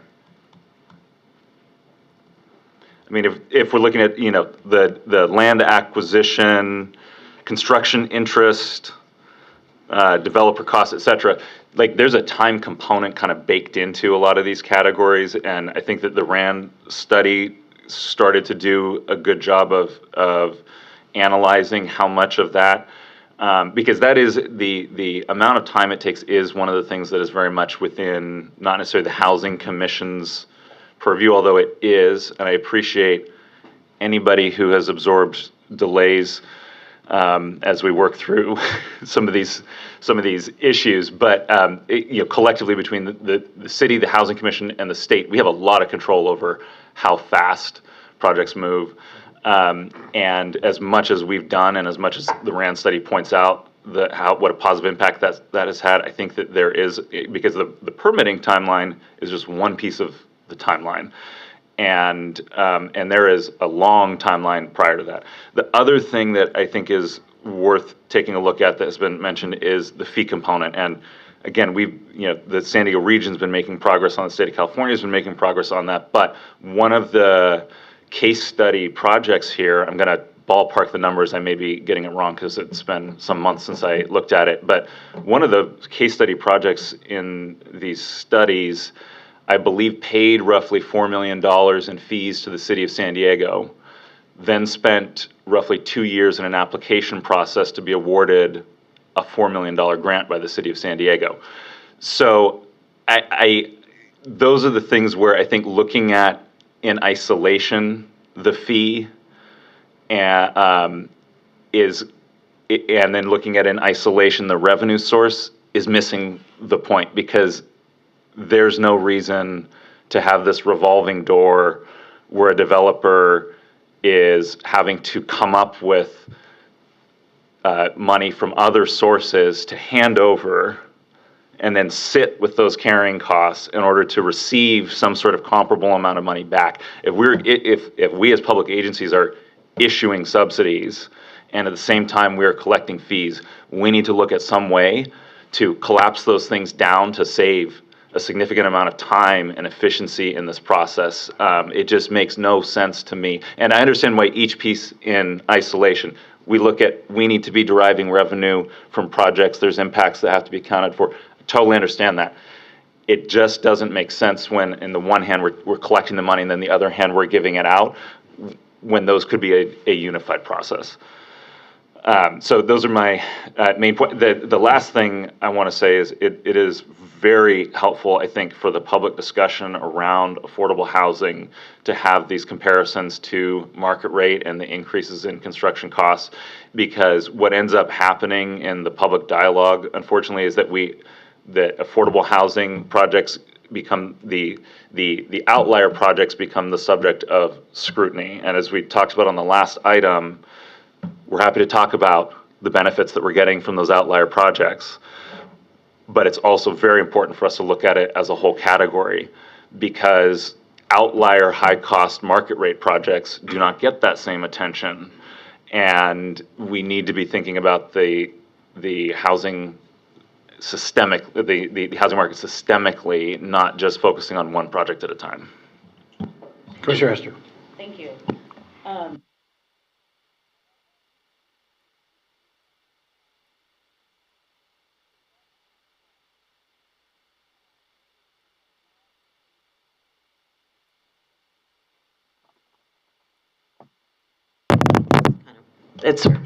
Thank you. All right. Yeah, now it is. So I'm not challenging the numbers, right? What I'm saying is, I think the data is incomplete. So that's one point. Also, I love this board. I think this is a group of people really committed to solving the housing issue we have in San Diego, and I am proud to be at this table. I also want to just highlight that workers are not the onus of the problem, does not own it, and that's why this study is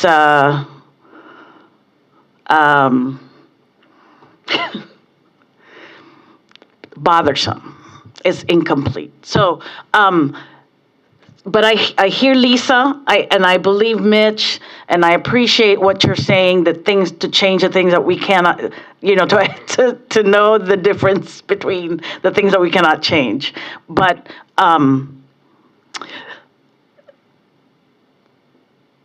it's incomplete. Yeah, I think. Sorry, and to just if I could finish my thought, that we talked about the Affordable Housing Fund and the lack of funding from it, but we're not holding the folks that we need to hold accountable. Sorry, that's it, Chair. That's fair. And again, when we did the prep for this, one of the things that we talked about, Colin, Lisa, and I, is that it is an incomplete picture, and that's why we're going to have to follow up. I'm going to go a step further on the housing problem, and again, I think what we try to do here is be solution oriented. We've had a conversation when Molly was previously here about what can we do better, because you talk about the worker. My biggest concern is that we're having a conversation about the worker and housing. A lot of the workers can't afford to live anywhere near where they're building housing. And we've talked about what should we do, and don't qualify. We've approached the UCs about building next to their projects on campus and utilizing the structure that the UCs have, so that allows them to build faster. You know this. Watching what UCSD has done to build 6,000 units without any delay, we should all be trying to figure out how we can attach to that to build housing for workers, right? So I think when we come back with our report, we'll present some options and some solutions, and why these options and solutions will lead to better outcomes. So, okay. All right. Thank you, Colin. If I could, I'd like to respond to one of Commissioner Cloner's comments. Vice Chair. Whatever title you want. Whatever title you want. Okay. What the report didn't touch on, and I think you were starting to in your comments, when we talk about affordable housing having to take 2 to 3 years to line up its capital stack and the amount of pre-development time and the cost it takes to the project, what the study doesn't really address, and to your comment about it being incomplete, it doesn't address the fact that a market rate developer gets one loan. And the amount of, there's nothing in the report that really focuses on the speed with which I'm gonna jump in and get ahead of you. That is exactly what I'm talking about, and that is a perfect example. When I look at this study, I think that the reasonable conclusion is not to look at the labor component and say, how do we drive down that labor component? At least under current construction types, if we're talking about fundamentally changing how we build housing, like that's a different thing, but lowering wages is not the focus.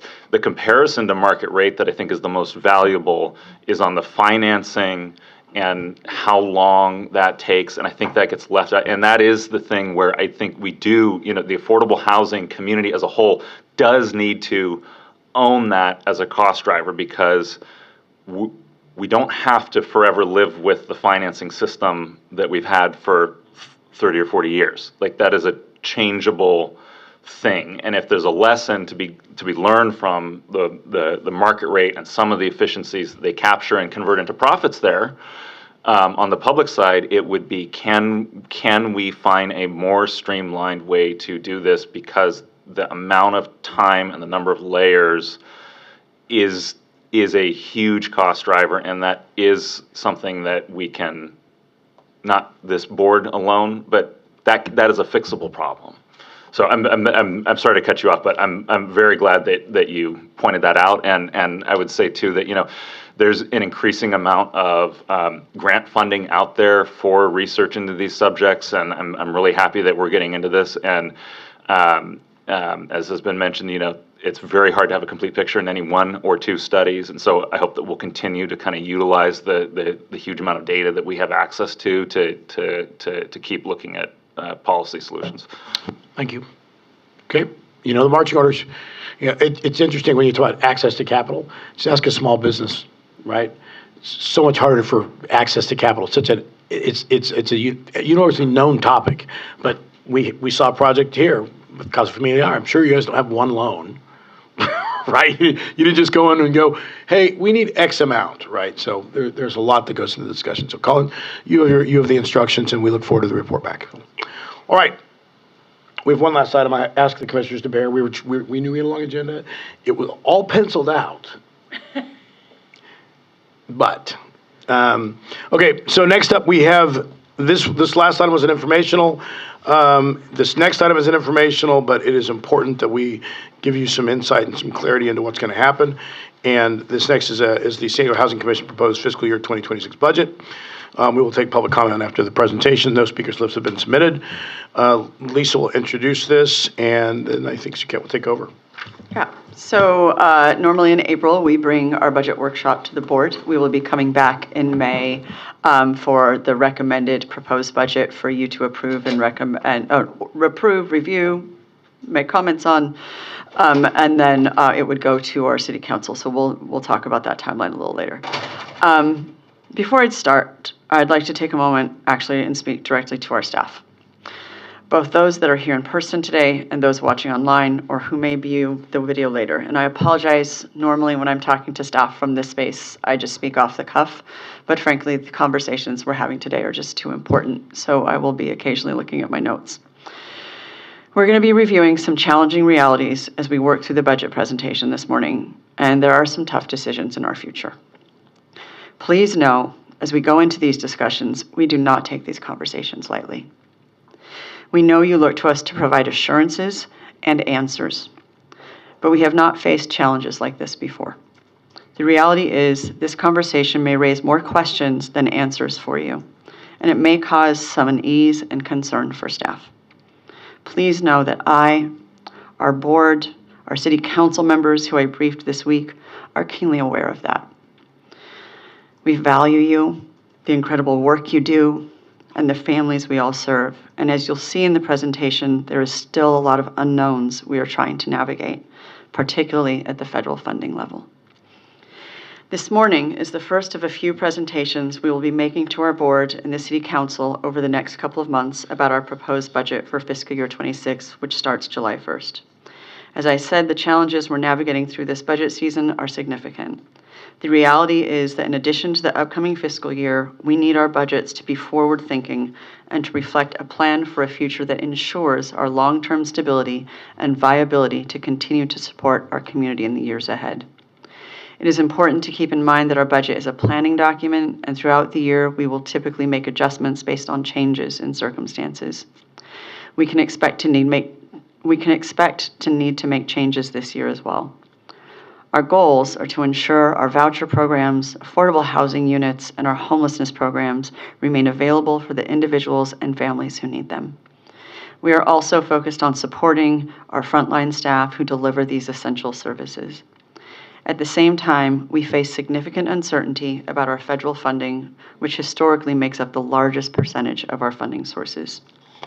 As you will see in the presentation, federal funds account for about 60% of our projected new funding sources for fiscal year 26.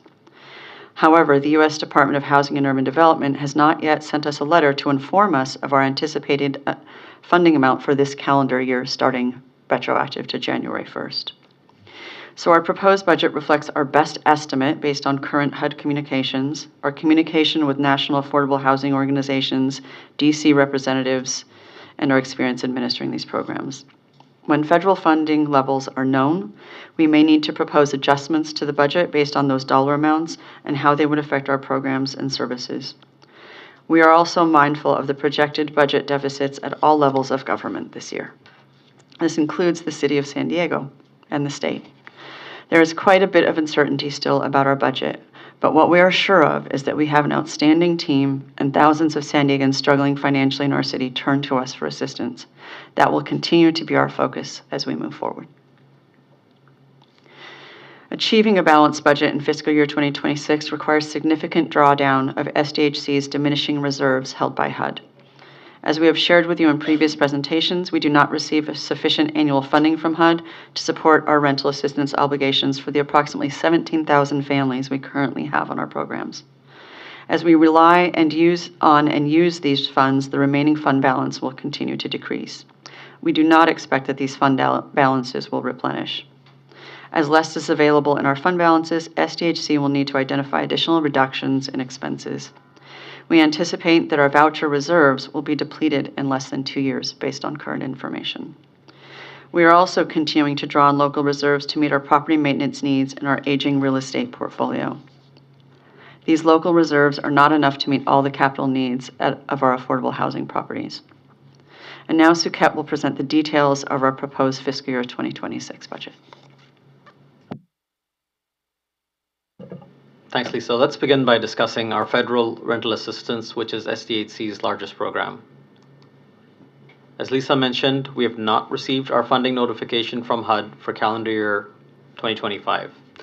HUD has advised us in December to expect a 2% cut for rental assistance funds in calendar year 2025.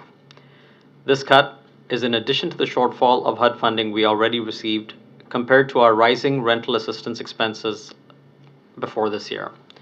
The impact of the 6-month federal continuing resolution signed last month also remains unclear.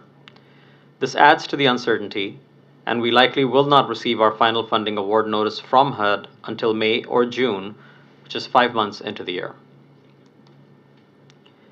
Our proposed fiscal year 2026 budget anticipates a gap of $17.8 million between the federal Moving to Work or MTW voucher funds to be allocated to SDHC and the amount of MTW voucher rental assistance payments. These are the payments, the portion of the contract rent that we pay directly to the landlords on behalf of our families.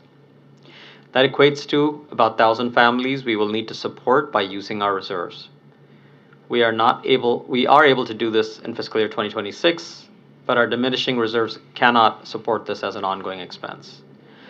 I'll also note that $17.8 million includes $11.4 million in expenses for 571 new project-based vouchers. These will be coming online between now and June 2025, which we'll review later in the presentation.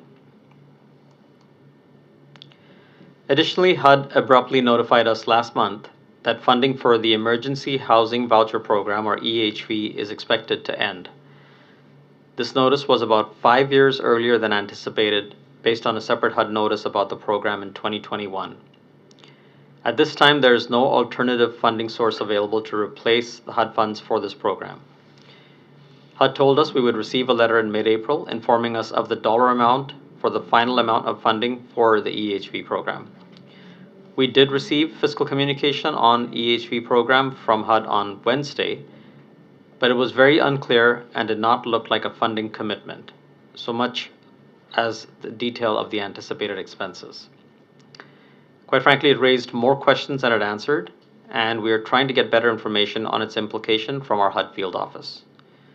We cannot say with confidence how much longer we will be able to continue these vouchers until we receive clear funding commitment amounts from HUD. At this time, it is our hope that we can continue at a minimum through December and maybe as far as next summer.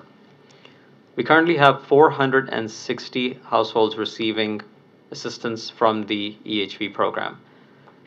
This program was specifically created to assist households that are the most vulnerable people. They include those who experienced homelessness, are at risk of homelessness, or fleeing domestic violence, stalking, or human trafficking. With the next few slides, we will discuss some of the factors that have contributed to the fiscal challenges we are planning for in our fiscal year 2026 and for the years to come. As we have presented to you before, rising rental housing costs in the San Diego market in the past years have led to increases in the amounts we pay for rental assistance. We've also been a leader in the use of project-based housing vouchers to support the creation of new affordable housing units for individuals and families with low income or experiencing homelessness. But the additional costs of those project-based vouchers as developments are completed in the coming years, while federal funding decreases, will create an additional strain on our budget. This slide shows the average amount we have paid towards rent to assist our voucher families by fiscal year since fiscal year 2020. Our average housing voucher subsidy has jumped 60% since fiscal year 2020. In the coming years, we will also incur additional expenses as developments to which we have awarded project-based vouchers are completed and go into service. From now through June 2028, we anticipate 879 project-based vouchers going into service. As I noted earlier, the project-based vouchers coming online in the current fiscal year and in fiscal year 2026, approximately $11.5 million, are reflected in the $17.8 million rental assistance funding gap for fiscal year 26 I mentioned a moment ago. Project-based vouchers projected to go into service in fiscal years 27 and 28 are not yet accounted for in our budget.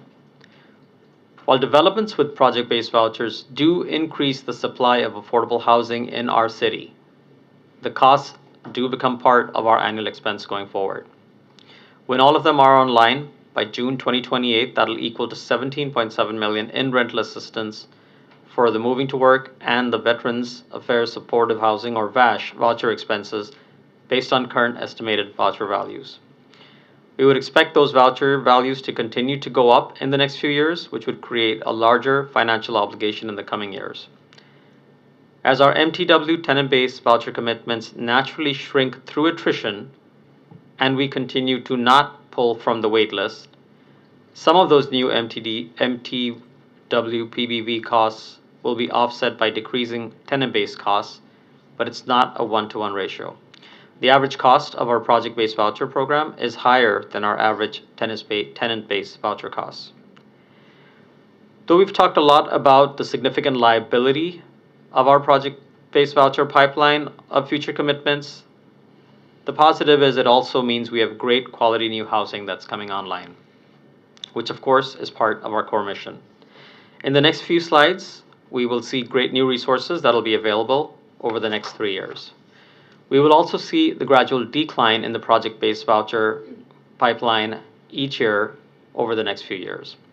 This reflects the difficult decision we had to make to stop awarding new project-based vouchers beyond our current existing commitments. We anticipate 223 project-based vouchers to go into service before the end of the fiscal year. These are our Pacific Village and Presidio Palms properties, which we acquired with state home key funds in collaboration with the city and the county. Fiscal year 2026, we expect 343 project-based MTW vouchers and 30 VASH vouchers across 9 developments to go into service with a combined estimated cost of $7.5 million per year. I'll reiterate that for the costs for the project-based MTW vouchers are included in our $17.8 million rental assistance funding gap in our fiscal year 2026 budget. We have 214 project-based vouchers, which include 60 VASH vouchers, which will come online across 4 developments in fiscal year 2027, with an estimated cost of $4.3 million per year. And in fiscal year 2028, 3 developments with a combined total of 69 project-based vouchers are expected to be completed and go into service with an estimated cost of $1.4 million per year. Next, let's move from vouchers into our homeless programs and services. The homeless programs we operate and administer assist thousands of San Diegans each year. In the current fiscal year, through the end of March, the programs we operate have served nearly 1,900 individuals, of whom 900 have secured housing. The contracted programs we administer, along with housing navigation services we provide in collaboration with PATH, have served nearly 9,000 individuals. Of those, 860 have secured housing. We have experienced a great collaborative relationship with the city's Homelessness Strategies and Solutions Department, HHSD, and the Mayor's Office, as we have collectively worked on the proposed fiscal year 2026 homelessness budget. Very thoughtful and coordinated cost reductions to some programs are budgeted in fiscal year 2026. Across 14 city-funded programs, budgets are decreasing about $4.2 million or 8.2% from the fiscal year 2025 budgets. However, with the expansion of the Rachel's Promise Shelter program, our budget for the city-funded homelessness programs will see an overall increase of $1.4 million or 2.6% across all programs. In the new fiscal year, Rachel's Promise will expand from 50 beds for women to 210 beds for women and children. City funding will also continue to support homelessness services, including the Housing Instability Prevention Program, the Eviction Prevention Program, Homelessness Navigation Services, the Day Center, and Storage Center. Thanks, Sukat. Excuse me. Another core area of our budget activities is the creation and preservation of affordable housing, which we'll discuss next. We have budgeted $22.8 million through a competitive notice of funding availability to provide financing to create approximately 228 new affordable housing units. This this funding is typically used as gap financing and provides the leverage to secure multiple other funding sources. The budget also includes $45.4 million in potential funding from the state's Home Key Plus program and related funding commitments from the city, county, and towards the acquisition of affordable housing. That is the Starling Place property you heard about earlier in today's meeting. With the early approval, SDHC will be applying for the Home Key Plus funds as a potential award is included in the proposed budget. However, we do not have those funds at this point. The average age of our affordable housing portfolio is over 40 years. In order to ensure the long-term viability and quality of these homes, ongoing investment beyond routine maintenance is needed. Earlier this year, a third-party consultant conducted a physical needs assessment of our portfolio to address what is categorized as immediately needed maintenance and compliance for our aging affordable housing portfolio. We will need to expend $13.9 million in 2026. This is only 1 year of expenses and immediate needs for a 4-year investment needed to keep our aging portfolio healthy. Additionally, approximately $3.9 million in our budget would help 30 to 40 households become first-time homebuyers. We will wrap up our presentation with a few slides about the proposed sources and uses of funds and the challenges we face. Our total funding sources for fiscal year 26 are budgeted at $715.6 million. The proposed budget includes some non-reoccurring sources of funds, such as the $45 million in state, city, and county funding for the Home Key Plus application, and a $15 million grant from the second year of a 3-year state infill infrastructure program. Our funding sources are designated as federal, local, and state. In our federal sources, you see an increase in our Section 8 MTW assistance, which is due to the drawdown of reserves we discussed earlier. The decrease in other federal funds is a decrease in federal funds towards our home key acquisition. In this round, the funds are state funds and reflected in the home key acquisition state line item.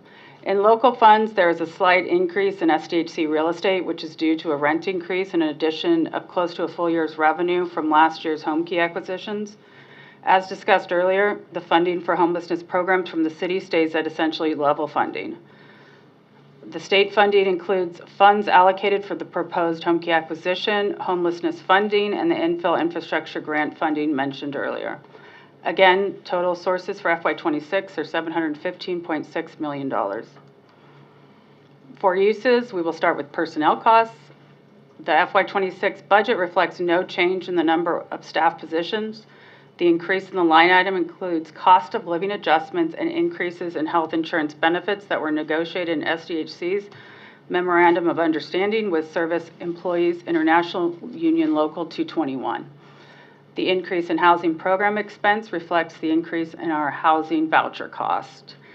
This slide also shows a 6% increase in property expenses, professional service supplies, and other items. This reflects the increase in insurance, maintenance, and protective services costs for our affordable housing properties, as well as reflecting a full year of operational costs for our recent home key acquisitions. And lastly, the capital expenditure decrease is predominantly due to the difference in fiscal year 2026 and 2025 home key acquisition costs. As you've heard this morning, we're relying on diminishing reserves to meet our needs and balance our budget in fiscal year 2026. This slide shows the decline in reserves we're budgeting from the start of fiscal year 2026 to the end of fiscal year. Let's start with the HUD-held rental assistance reserves, the top blue box. As we mentioned, we will draw nearly $25 million to support our programs and families who rely on them, which will leave us with an ending balance of $13.3 million. That is not enough to support 1 month of rental assistance costs, which are around $22 million. We've talked about the physical needs assessment and the needed work identified to maintain our properties. The green box estimates reserves of $17.7 million at the end of fiscal year 2026. Of that, $16.8 million is capital improvement needs in our affordable housing properties in years 2 through 4, as identified in our physical needs assessment. We're recommending a change to our operating reserve, or what previously was known as our contingency reserves. The previous methodology, which came from IBA guidance, was based on new revenue and not actual expenses. The updated methodology actually slightly reduces the reserve levels and aligns with best practices. The recommended reserve levels are 1 month of operational costs for the agency, but this does not include the voucher costs. It also includes an average of 2 months of operational costs for our affordable housing portfolio. This brings us to the minimum reserve levels seen in the orange box of $21.3 million. Lastly, we have the bottom box, which consists of our program restricted reserves. These are reserves whose use is restricted to specific programs. The vast majority of these reserves are previously committed funds allocated through our NOFAs, or Notice of Funding Availabilities, for affordable housing developments. These funds are dispersed as projects are complete milestones on their path to completion. In fiscal year 2026, cost reductions are important as our fund balances drop below reasonable levels for SDHC's long-term financial viability. This will necessitate looking at cost reductions and revenue opportunities across all departments. As you know, we already have taken steps to contain costs while continuing to assist families already in our programs. We continue to not pull new families from our waiting list to receive rental assistance, and in fact haven't pulled since August of 2022. We are not awarding new project-based housing vouchers through notices of funding availability, and still we must look for opportunities to increase revenue given our limited options to do so. The reality is we are not a fee-for-service agency. Our services to the families who need us are free. Identifying revenue generation opportunities, though critical, is also limited. And though we have and will continue to look for grant and philanthropic funding to further our work and bring resources to our community, those opportunities often do not fully cover our costs, and those are costs which we can no longer afford to absorb. We must continue to identify areas to reduce current and future costs, a challenge which each division head has been tasked with and one which I and our Deputy CEO, Jeff Davis, are keenly focused on.